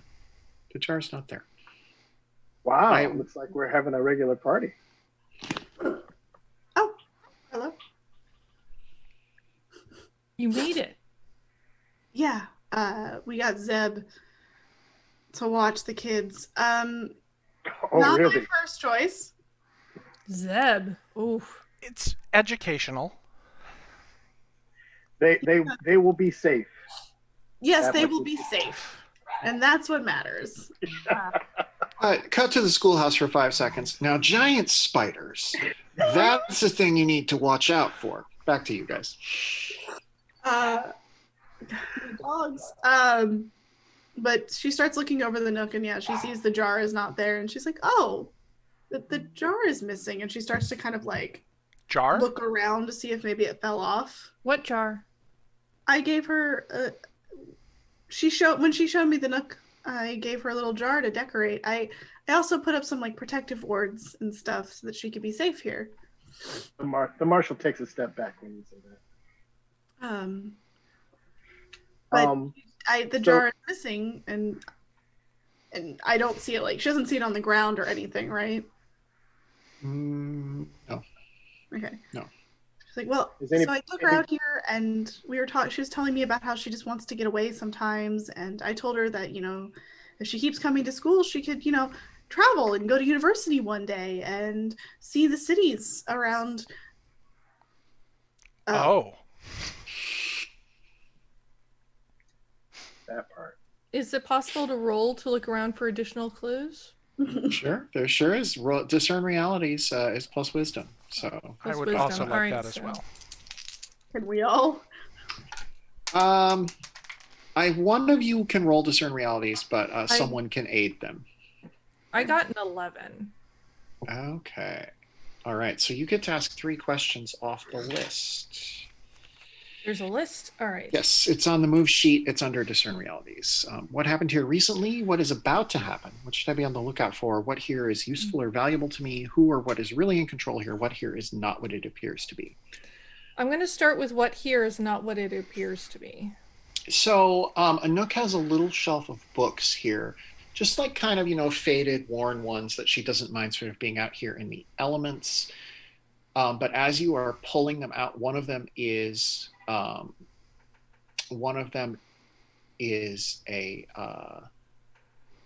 actually turns out to be quite a nice book. Like it's sort of disguised. Like she's taken great pains to disguise it as kind of a cruddy book, but when you pull it aside, like you can see that the pages are actually quite fine and beautiful. Okay. So we have a new book. What happened here recently? Somebody has thrown a whole bunch of stuff. Somebody has just gone through here very quickly. It's not immediately obvious, but if you look, it's clear that like there's like stuff that's been scraped off of the little shelves in here. Like the dust has been disturbed. So somebody has been through here and just grabbed a bunch of stuff in a hurry. Okay. And what is about to happen? That's tricky. I know, that's why I picked it. Do you guys mind if we hold that and I ask a pertinent question? Sure. So has anyone seen Anouk's mother in town? I did earlier. Magda. Yes, I saw her in town. She came to me. Well, who else might Anouk trust enough to leave with? She was on the horse with someone else. Oh. Apparently they left last night. Can I roll to recall if there's anyone that she would have told me about? Like, is her father in town or something? She wouldn't have trusted her parents. I'm gonna call that. This is like a weird way to use spout lore, but I'm gonna call that spout lore. Roll plus intelligence. You know lore about the town. That makes sense. That's a 9. Okay. Anouk was incredibly good friends with another girl from the town named Dolores. But they had a huge falling out around the winter holidays, and you haven't seen them speaking to each other since. That's some lore. And Is Dolores in the class? Dolores is someone who's a little bit older than Anouk, so it would not be particularly unusual for her to not be in class. She would probably be out in the fields. I will also tell you that you all know Dolores does not really have parents. She has an older, like grandmother who is not particularly able to keep up with her. Dolores is kind of a rapscallion, kind of a ne'er-do-well, and it has a reputation for being kind of a prankster and a scamp. And did you want me to pick a different question, or? No, you can say what is about to happen. Okay. If you still want to know that, or if you have a different one that you want to know. No, I still want to know that. So I just wanted to check. What is about to happen is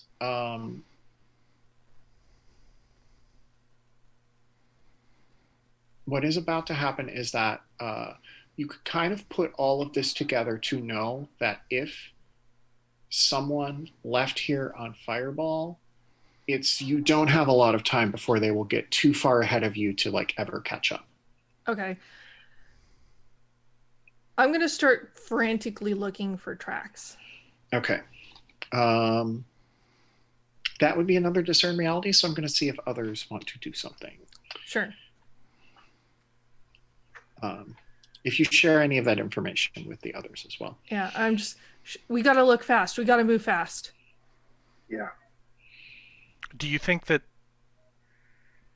there's a problem? That there is a... Well, obviously there's a problem. The girl, horse, things happening real quick. Look for Possibly two children. With children, something. stuff gets messy quick. 2 children? Who else? Oh, did you tell us about? I thought that was I just mentioned something... I just thought that was something that you knew. Yeah, it's a thing that that Tyrion knows. Sharon knows. She hasn't but shared yet. I don't. Sorry, I jumped the gun. No, you're good. Tyrion is like trying to think and like, well, she wouldn't go with her parents. Her parents and her siblings all drove her nuts. But she had one friend, Dolores, but they fought badly and stopped talking to each other. The Dolores from town. Yes, Dolores from town. Is it possible, though, that was all just cover? I mean, you're talking about an 11 and like 14-year-olds. Like, that kind of scheming seems a bit intense. Not if they wanted to see the world. If they thought that they were going places, if they thought that this was no longer a place that was going to be hospitable. I mean, the town has begun to be less sympathetic of Dolores as she's gotten older and not figured out what she's doing or changed her ways. The child is wild. Yeah, and if she was filling the head of Anouk with ideas of going and stealing, I mean, I could easily see one or both of them, the two of them together, being able to break into the stable and take the prettiest horse. I mean, it is a very pretty horse. It is a very pretty horse, but it's not Anouk's favorite horse. But it's also known to be the fastest horse. And the youngest and the most valuable. And the horse's name is Fireball, so I definitely ride a Fireball to get farther than a Buttercup. We're near the mill, right? Yes. Okay. While we're all talking, I'm going to also be kind of like looking around for Onwen. She's there. She's inside at the mill, just doing her thing. Oh, she's inside. Okay. Yeah, like Owen's right there. Yeah. Yeah. So. Well, do we have any sense of where they were going? I told her she could go to university, but there's several of those. I'll just say that Onwen is like standing in the window of the mill. She's not noticing you, but she's like, I don't know, washing a dish or something. So you can see her. You can have full view of her. Definitely going to start wandering that way while they're having their discussion. Okay. Think, Tyrion, think. Is there any particular town or place that Anouk was insistent on, or Carlo was? Did Dolores have family anywhere else that they might have gone, someplace that they might have thought would be their goal? Dolores often stays with her grandmother. The way they double back through the thicket, the way they didn't steal her favorite horse, I think Dolores is kind of the brains behind this. Wouldn't surprise me. Emily, the horse came down the other road, and then, as an afterthought, rode through the thicket. That was definitely someone trying to lose a trail. Or someone who at the last minute remembered they needed their trinkets. They came here to the Nook and they collected some things.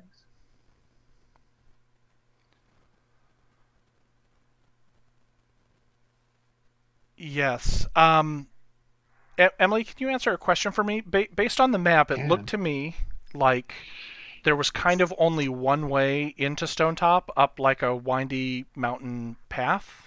Is that accurate? There's only one way into Stonetop.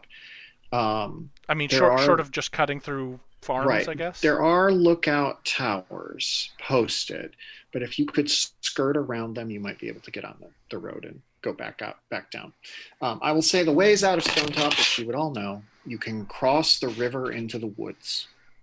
You can go down the road out of town, and that's kind of it. Like there are other ways you could go, but if you assume that this is two teenage girls, like probably those are the two things they would know about. So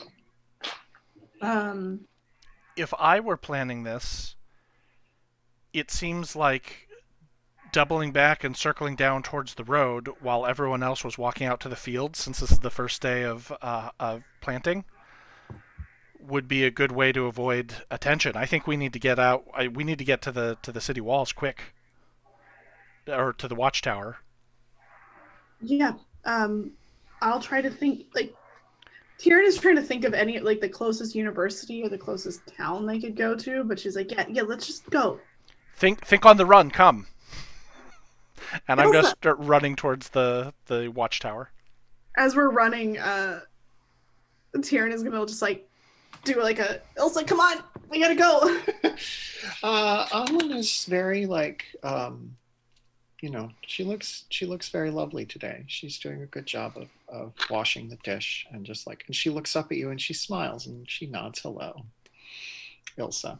I give like this sort of lopsided smile, and then I'm gonna go up to ask her a question about stuff, but then the others finally go running by, and I just shake my head and like awkwardly run after them.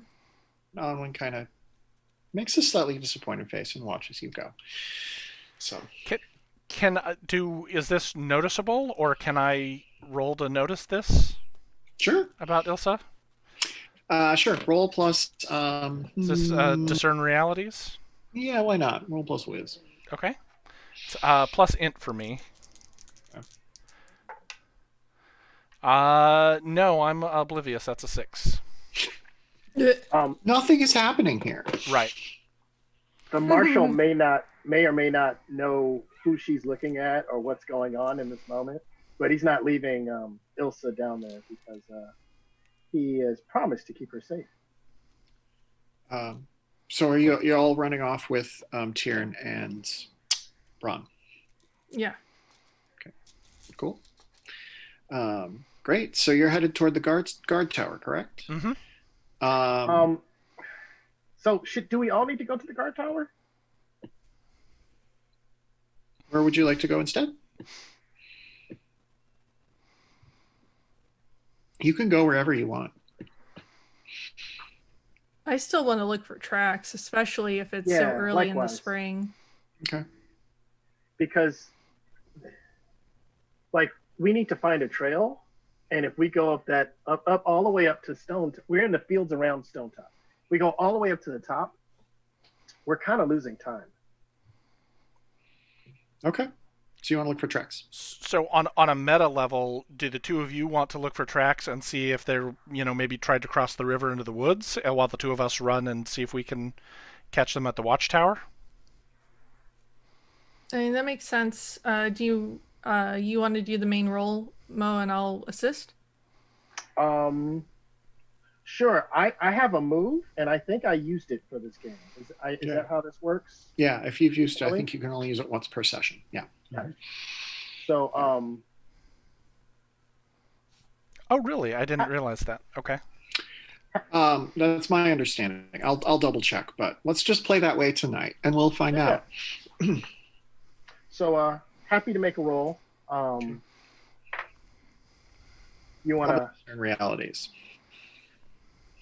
and that's versus intelligence. That's plus whiz. Whiz. Whiz. Whiz is not my thing.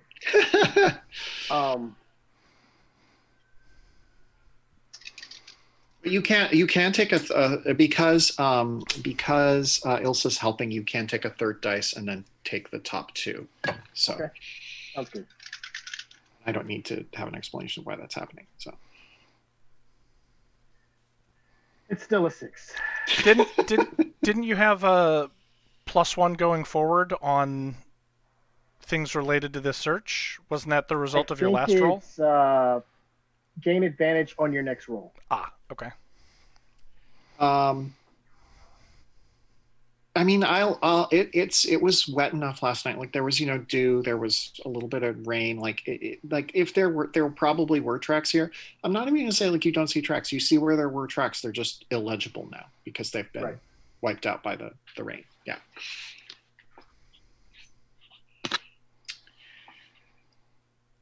Cool. I am not. So let's head to Braun and Tyr. You're headed down to the guard tower. Yeah, you get down there, and the guy who's working there is just in a real huff. I'm going to see if we have an NPC already built who should be doing this.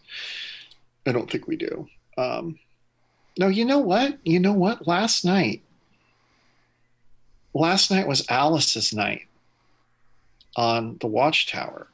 That was when he had his shift, and Alice is Tyrion's crush. Alice or Alice, I don't remember offhand. Tyrion? Do you remember Blythe? Alice? Alice. Yeah. Okay, great. So yeah, Alice is standing there and just like looking very annoyed.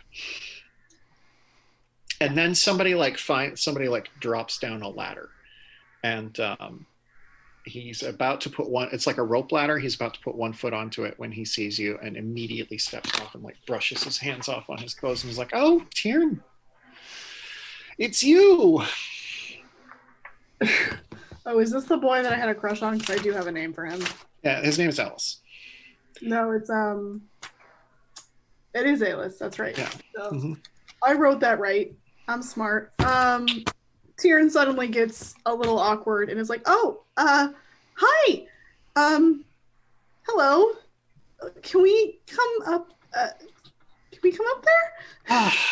I mean, you know what happened last night was, I came in this morning and there was no ladder, and I had to get somebody to climb up there and put a rope ladder down, but like they had cut the ladder.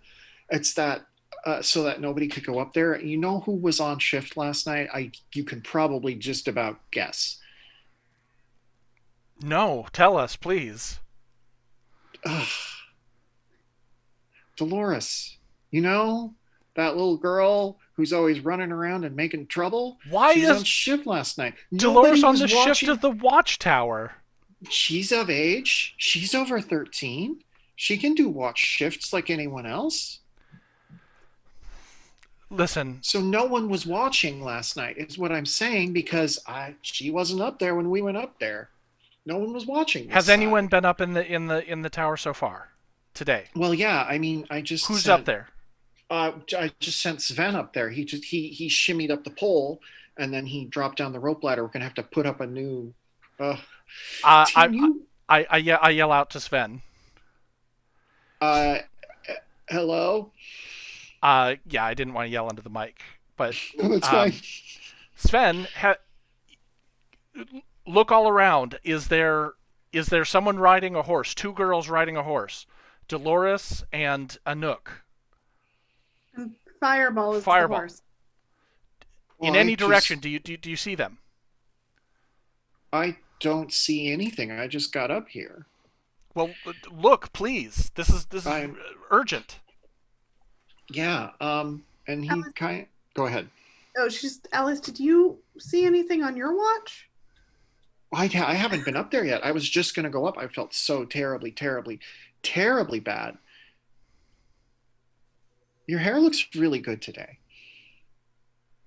She kind of like just one of those like real freezes moments, and like this is obvious to Braun, I would assume, because he's not like she's not hiding this very well. She's like, she kind of like starts petting it and is like, thanks. I woke up early and decided I would, do something nice with it. It's kind of like, it really works. Thank you. thanks. It's fantastic, and you look great as well, Alice. Very, very professional. But I think we have some other. I think we have some other things to worry about right now. What do you think of these glasses? I had them made special. Do they make me look more masculine? I think they make you look real smart. Thank you. That's what I'm going for. No, the up in the up in the watchtower, Sven says, "Oh, I think I see a horse." Where? What direction? Where? And he like, you can see him leaning out over the. You can see him leaning out over the edge of the watchtower, and he's pointing back toward the woods, but not where somebody would normally cross the river. It's like, it's in that general direction, but it looks like he's pointing further. He's like, yeah, there's a horse tied up over there. Is that like where the rapids are in the river? Mm-hmm. Yeah, it's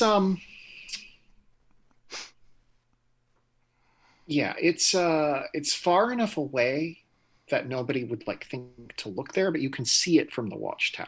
He's like, yeah, there's a horse tied up over there.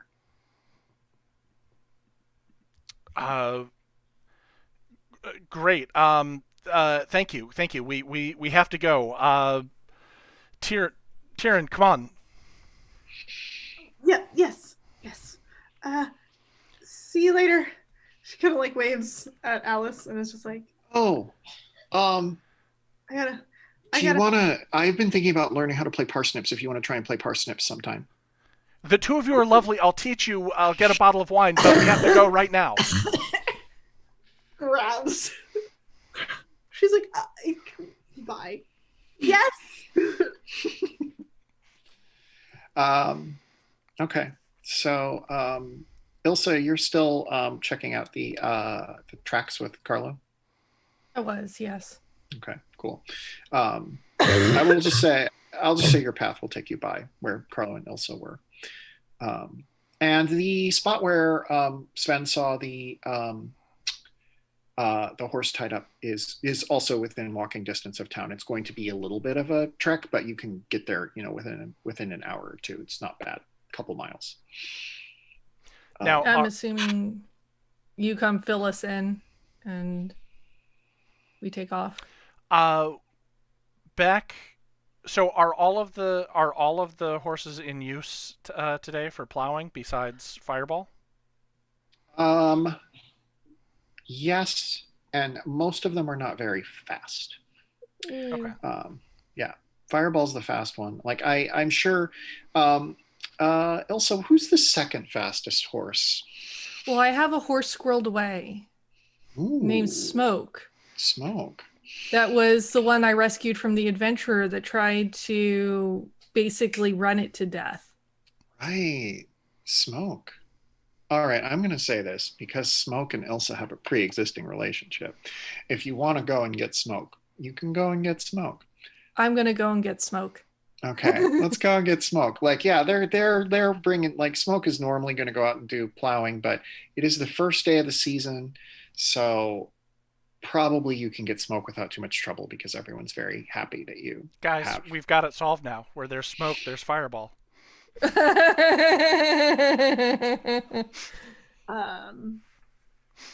Anouk is like, it kind of wants to get Buttercup and see if she can get Buttercup.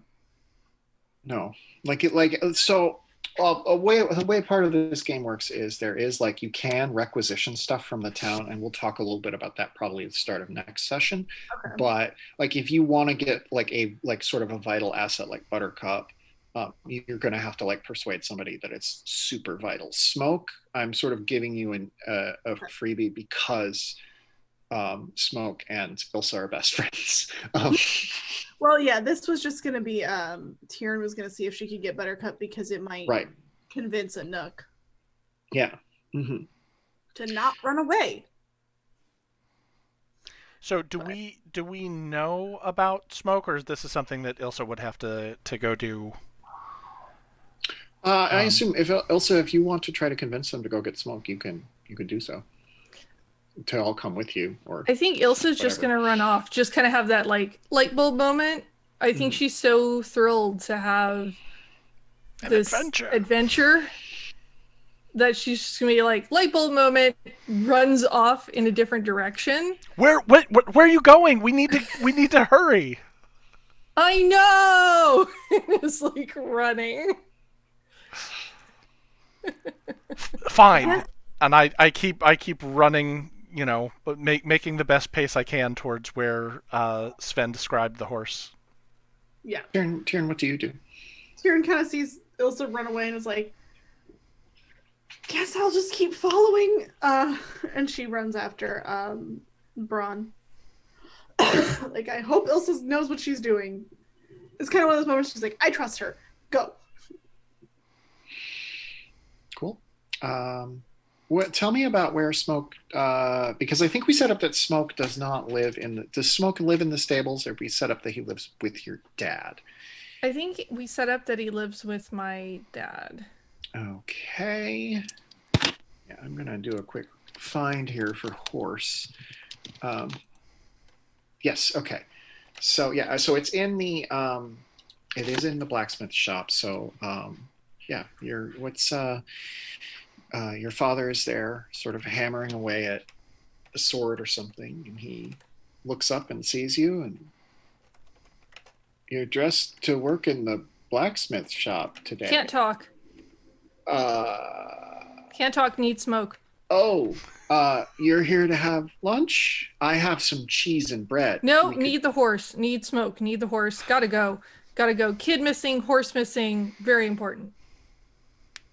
You can take some lunch with you, though.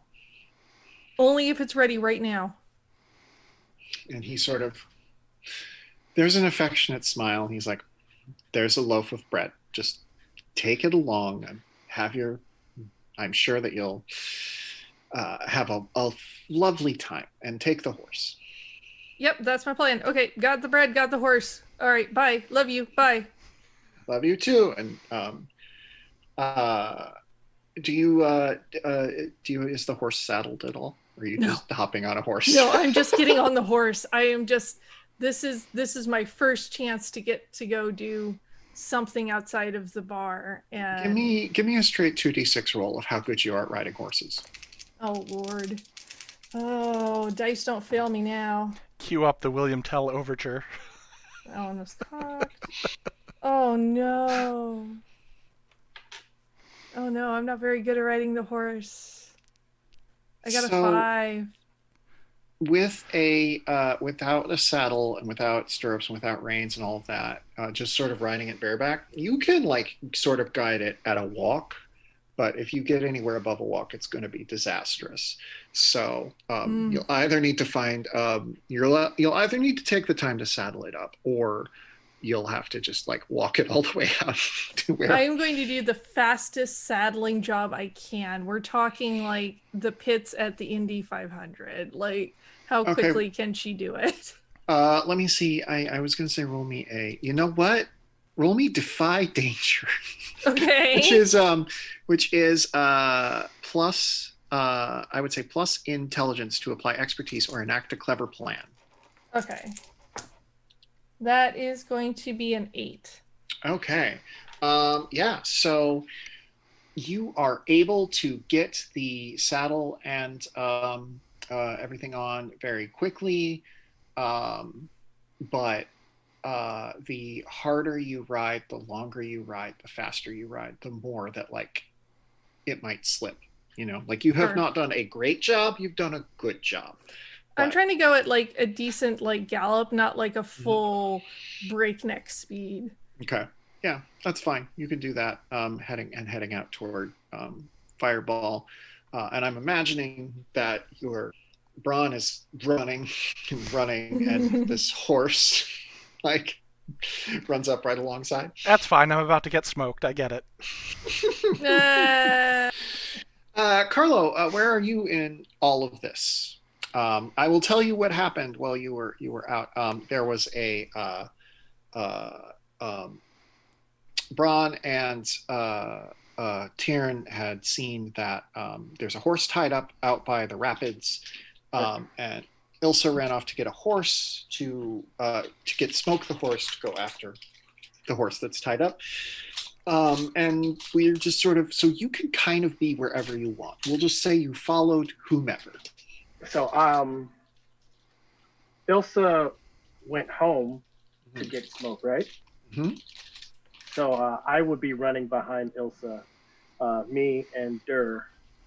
I had my animal companion show up, and I assume the kids and Zeb will show up at the right time later. Yeah, you can. I will talk a little bit about that as we reach the end of the session. But Yep. yeah, you're with Ilsa. Ilsa, do you have Carlo hop on the horse with you, or there's really only room for one in the saddle, so he would kind of have to Yeah, I make think. his own way. I'm happy to run. Okay. Yeah. Yeah, Cool. that makes So, sense. yeah, Ilsa, you are getting out very far ahead of everybody else. But yeah, so you get out and you see Fireball tied up by the edge of the rapids. Make me a roll for discern realities. Okay, and that's plus It's plus wisdom. right? Yeah. So even with wisdom, that's still a 6 because these dice hate me tonight. I believe I think you should be marking XP when you're failing rolls. Oh, because sorry, I've done that mention like twice now, Yeah. so that would be good to know. Yeah. At least I remembered it now instead of 3 sessions from now, which is what always happens. The mark Yeah. experience for failed rolls. Yes. Okay. So you see a horse. You know it's Fireball, and that's kind of what you see. Okay. Who is the next person to get here? It's probably not Carlo, because Carlo is a bit behind everyone else. But who's the faster runner of Tiern? And actually, Probably Braun. I was going to say probably Braun as well. okay. This isn't the first time I've had to make a hasty movement in one direction or another. Also, my constitution is -1 and my dexterity is 0. Okay, so yeah, Braun's probably a faster runner. Braun, you show up here and you see Fireball. What do you want to do? So I see. So where is Smoke and Ilsa? Are you mounted? Did you dismount, or where are you? I think I'm still on Smoke and trying to discern where to go next. Okay. Then I will. As I run up, I'll go. Did you see them? Do you know where they went? I don't know. Help me look for the next direction to go. I nod and I run over to Fireball and see if I can pick up a trail, or if there's a dropped, anything that's behind. Also, see if there's any signs of a struggle here, like if this was a forced abduction, or if. And then I sort of want to put myself in the mind of a dissatisfied child trying to get away from the town. Where would I think the best place to cross, or the best plan would be here? You know what? You don't have to look too hard to see that there is a ladder, like one from the guard towers, stretched across the rapids here, and like it's a pretty steep fall. If you fell off, you'd be dead, but you could maybe crawl across and go into the woods.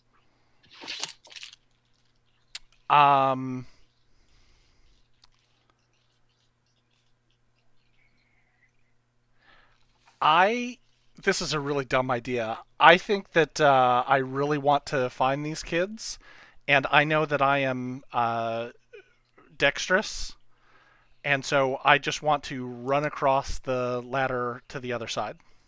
Okay, defy danger plus dexterity. All right. I should probably thought of a clever way to do this and not a quick way, but 9. 9. Okay. Yeah. Okay. So you run across. You run across this gorge on the ladder. You do a perfect job of it, and as you leap off the other end to the other side, the ladder falls into the river. I knew you were going to say that as soon as I. Should have rolled a 10. Should have rolled a 10. And the river runs all alongside Stonetop, so you could presumably like walk down and get to the crossing. But yes, you are now on the other side of a gorge from everybody else. Okay. How big is the gorge? It's you can't jump over it. Like it's wide enough for that, but like it was like narrow enough that a ladder from the town watchtower could cross it. So it's probably 15 feet. Okay. A horse is not jumping it, I guess. That's what I was checking. I mean, you can try. Oh man, that would be if that roll fails, man. It would probably be just the horse throws me off, I end up in the gorge. I'd be willing to try it though because of just the way my character is. I mean, if you want to try it, I'll let you try to jump the gorge on a horse. How could I say no to that? I'm gonna have you do defy danger plus defy danger plus whiz to exert your will over this horse. Otherwise, yeah, this horse is just gonna not do the thing. I got an 8. Okay. You make it over, but the horse tumbles out of the way. Yeah, the horse falls up. No. halfway across the gorge, you're like, oh, this horse isn't going to make it. So you Yoshi jump to the other side and let the horse fall. Sorry, Smoke. Smoke is you just know as you are like starting to gallop, you just know Smoke cannot make this jump, and like Smoke is clearly terrified of trying to make this jump, and so you just kind of pull up on the reins. Like, okay, it's not a magic horse. I'm sorry. Yeah, I tried though. I had to give it that effort. You had to give it a shot. Yeah. Yeah. Yeah. So, Tieran, are you here yet? Yeah. I'm just trying to figure out what I want to do. Because she's worried about a nook. I think I'm going to try using my sphere. Okay. You have it along with you? Yeah. Okay. He carries it on. It's like honestly, it looks like it's kind of like a ring almost. Mm-hmm. Yeah, I think it's like a bracelet. So yeah. Yeah. You could have it on. So she's going to look into it. And I imagine this looks very strange to everybody else when she looks into it because it becomes kind of like a trance. I've done it more like I pictured it more like a crystal ball, but it's whatever. It's a bracelet. And she kind of looks into it, and for a moment, I feel like everything looks like it goes blank on her. Mm-hmm. And you roll plus int, I believe. Yes.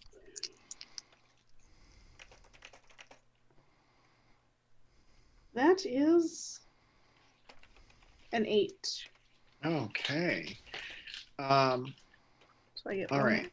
On a 7, yeah, you get one answer.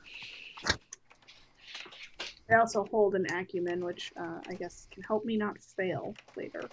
Cool. Also, I want to fail because it gets me other powers from it.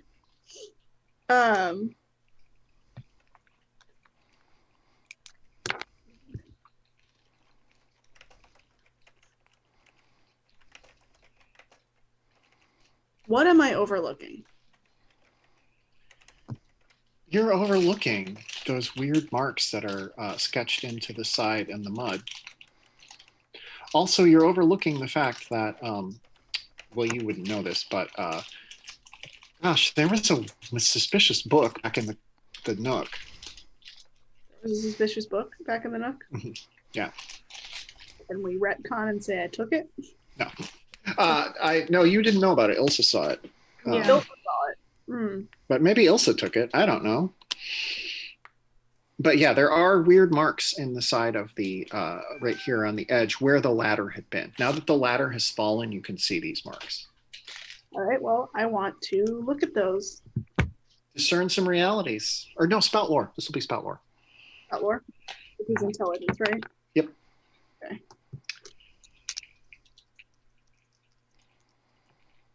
Ho-ho. Oh, it's still only a 9.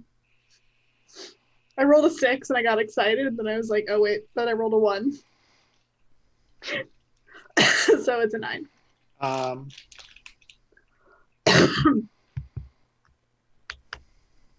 These marks are in a language associated with the Fae. Oh, good. Yeah. Let me check my moves. Let me look. I have knowledge in certain things, so let me. Damn, I should have picked the Fae. I can later, though. Get there. We'll get there. Carlo, you are the last person to arrive with Dur. Tell me a bit about what you want to do when you get here. The ladder is no longer there. Braun is standing on the other side of the gorge. He doesn't even know there's a ladder there. He just sees Braun on the other side of the gorge. And then Tyrion in some sort of a weird trance, and Ilsa really calming smoke down from trying to make this a possible jump.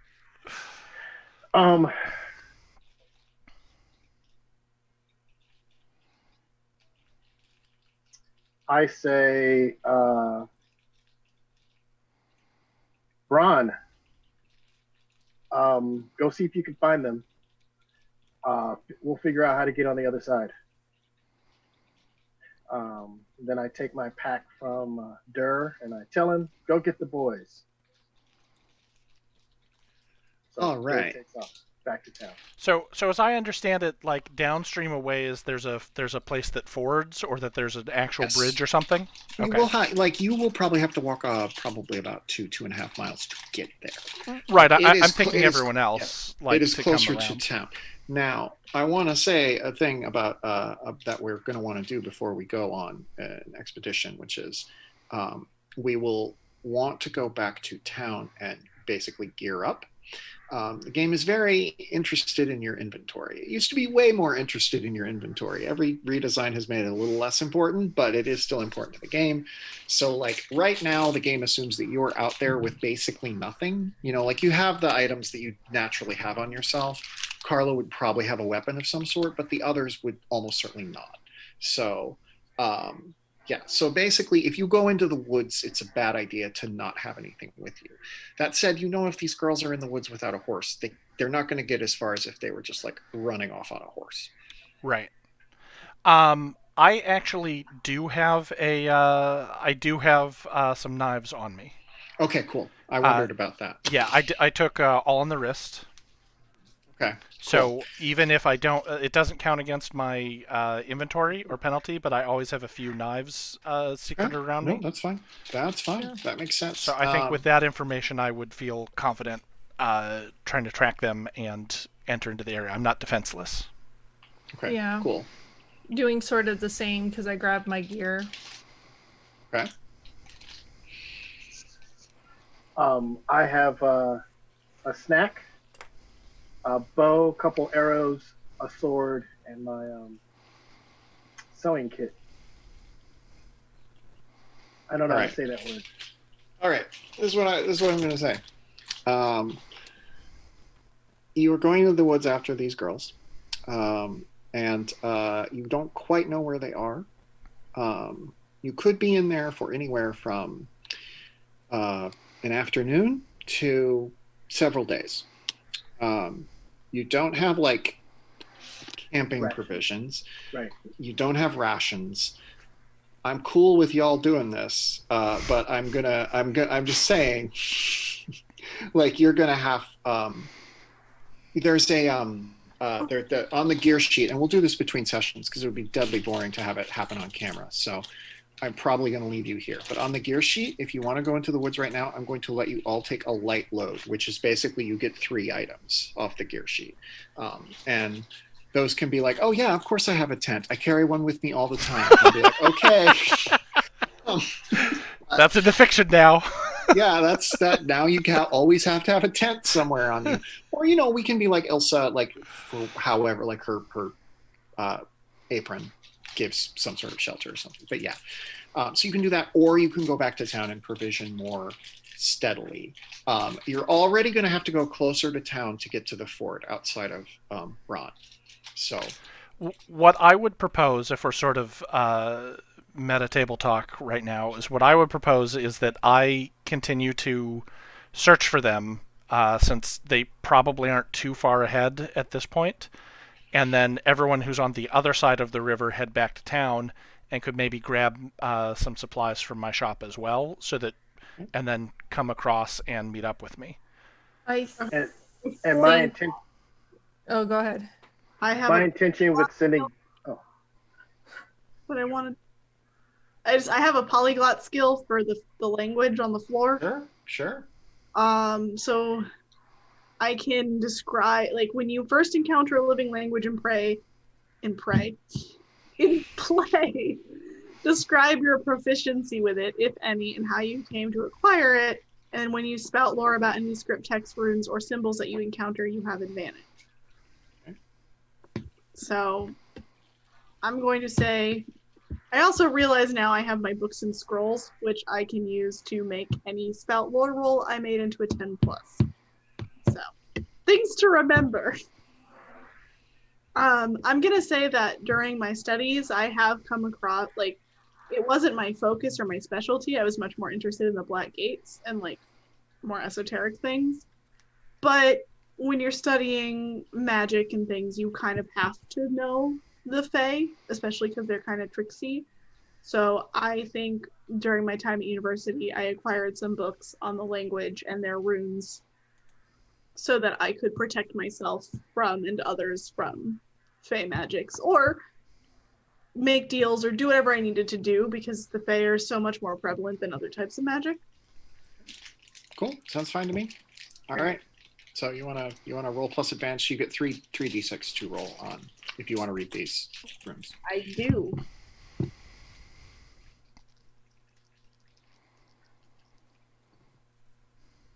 Oh, okay. And so that's a 9, that's 11. So 13. Okay. All right. Well, you know everything about this. You know everything about this right away. You know it is basically the Fae rune equivalent of a Ouija board that you bought at like a Target. It's like, it's kind of crude. It's kind of simplistic. It doesn't seem like it should work, but these girls are clearly, or rather, you recognize it's Anouk's script. Anouk is clearly calling to the Fae to take her away. Presumably Dolores with her. She is. It is an imploring of the Fae to leave this realm and move to theirs, which is, needless to say, highly dangerous. But again, this is kind of like a department store Ouija board. Like you were meddling with forces beyond your control extremely poorly. So what you're saying is it's basically fake. But like, if the right spirit happened to notice it, they are wandering into the dark of the woods. It could happen. It could happen. Poorly done, but still risky. What's that? I said poorly done, but still risky. Mm-hmm, exactly. Yeah. Okay. So that is what's up. So, Braun, do you shout your plan to everyone else? Yeah. So I'll tell everyone. Grab supplies. Come across the ford. I'll blaze a trail, and I'll produce a knife so that I can mark trees so it's clear which way I've gone. Tyrion, do you have any warnings about that given what you don't know? You don't have to. I mean, she's gonna just shout to Braun and be like, they're trying to summon the Fae to take them to the Fae realm, so there's a chance, it's very badly done, but there is a chance that the Fae are at work here, and any markings you leave will be tampered with, and we won't be able to find you. Oh, me and the Fae go back a long time. Remind me to tell you about the time I was in the labyrinth and met a very fine couple of the fair folk and spent a very pleasant evening. Don't worry about me. Ilsa is charging on Smoke towards the ford. and is not going to go to town. Okay. I got a loaf of bread. I've got my gear. Like, I've been forgot called I to gave you that adventure. loaf of bread. Finally. Finally, I've been called to adventure. I'm going to go follow that. So, question. Mhm. Does my having followers allow me to supply us? Sure. I think, you know what? I think that makes a lot of sense, especially especially for this. So yes, if you send, I will say this, if you send Dur because apparently Dur can communicate with people, if you send him back to town with instructions of what everybody needs at the start of the next session, everybody will have it, but it will be like night will be near falling and Braun will be off. So like, I'll just say that you'll have what you'll need, and we'll look at the gear sheet to figure that out. But it will be like 4 p.m. It is spring, so the days are getting longer. But right. So I will ask Taryn if she wants to hop on Fireball with me, so we can keep up with smoke and make better time. Yes, but I need to do some rituals because I am very worried. I might be able to dispel what they've done so that no Fae are there. Because if you do rituals on the other side, you can catch up with us. If you do rituals on this side, you're going to be about an hour behind. That's fair. Okay. She's just kind of like, she's like, all right. I've never been on a horse before. I usually take wagons. I'll take it easy.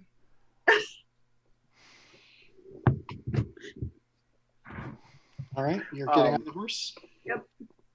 So he'll put you in front, and you see as he reaches out to you, he's visibly shaking. The marshal isn't one to be spooked easily. All right. Are you okay? Yeah, we have to go find these children. Well, yes, of course we do. So, alley-oop. And he grabs you by the hand, and he trots off behind smoke. Braun, you're heading into the woods? I am. And so Okay. I will, as I mentioned, I will use a knife to blaze a trail, so it's clear which way I go. As my final action of the night before we pause, let's have you roll Defy Danger plus Intelligence. Okay.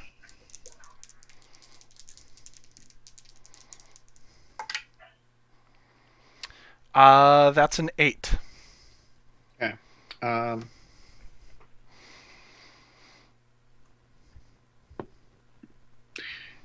Okay. You successfully carve a symbol in the tree that no one else will see. Just you. Okay. So you can find your way out. But I realize, like, later what will happen is I'll realize I didn't tell them what my sigil is and what I'll use, so that they just didn't recognize anything. oh yeah, like something, just maybe put some other symbols on there. Very strange. Right. All right. That is session 1 of Stonetop. Everybody's behaving irresponsibly, which is great.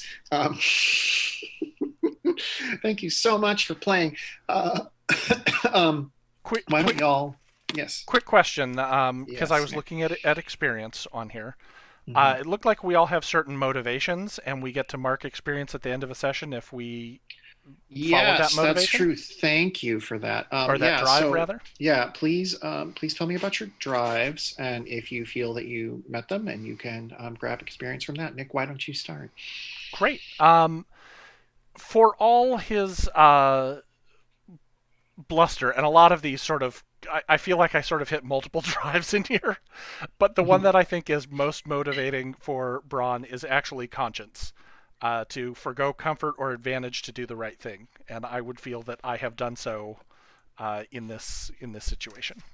I buy that. How about you, Tyrion? Mine is curiosity. Okay. So, cause trouble by touching, opening, or tinkering with something. I mean, I caused trouble by inspiring a little girl to leave town.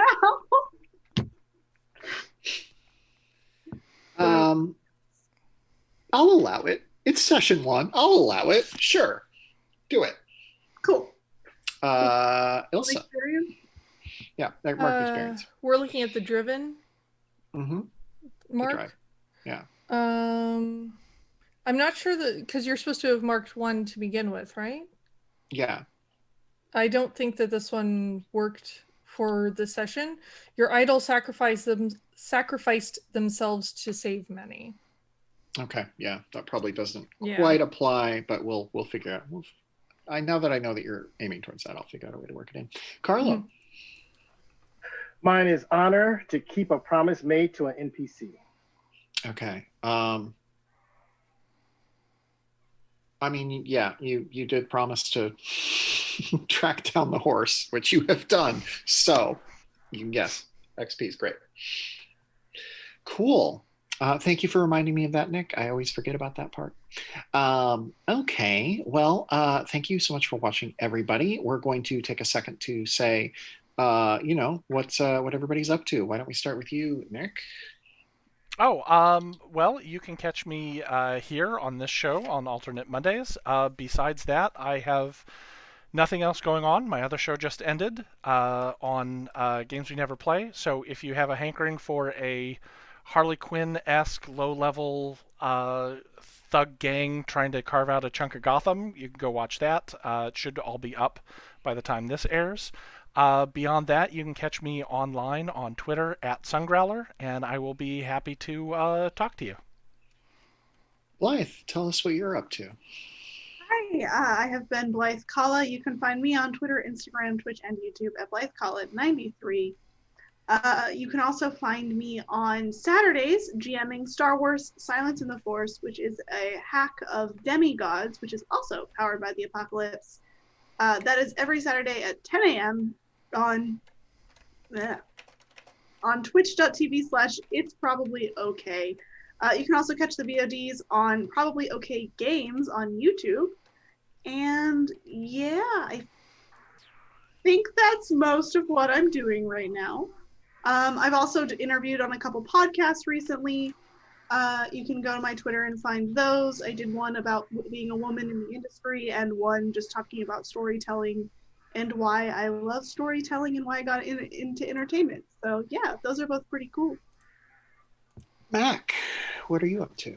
Hey guys, I have been and will continue to be Mac Beauvais. You can find me everywhere as at Strange Like That, the Twitter, the Instagram, the Facebooks, the Ouija board, what have you. And you can also find me over at 12-Sided Stories. It hasn't launched yet, but I'm actually GMing the second season of Unquiet Blood, a game of Vampire 5e. But you can get caught up on the past episodes there. It's a highly produced podcast with music and sound effects. So definitely check out 12-Sided Stories, and you'll see me here again every other Monday. Oh, where can we find you? And my name is Mo. I'm designer of Shibuyan Nights with a K. You can find me at ashyfeet.com. My Twitter is ashyfeet1. Not so much on Facebook. Laying low for the holidays. Shibuyan Nights, very fun game. I have enjoyed it the handful of times I've played it. You can find me, Emily Vanderwerf, on Twitter at EmilyVDW, where I share all of my fun writing and things. I am here every other Monday on Happy Jack's running Stonetop, so I'll be back on January 4th. And if you are so inclined, my audio fiction podcast, Arden, is wrapping up its second season next week. It is a hugely acclaimed smash hit among about 6 people, but please check it out. I'm really proud of it and I think it's really good. And now I actually have the document that I get to read when we end the show. So that is the end of tonight's session. We hope you enjoyed it. Join us January 4th for our second session of Stonetop as we find out what happens when everyone ill-advisedly charges into the woods. If you want to catch up on past episodes, visit happyjacks.org/Stonetop. And if you want to find all the other actual plays on the Happy Jacks Network, visit happyjacks.org/shows. A lot of great shows there to check out. That's all for tonight. We'll be back again on January 4th. I look forward to seeing you. And until then, Stonetop. That's my closer. Stonetop! We'll have to work on something for that. Stonetop! Just to let everyone know, things are a little bit in flux, so I don't have a regular calendar. I'm just going to go to the logo for a few minutes, so feel free to bid us all good night, and we'll see you in 2 weeks. Yay, good night. Bye.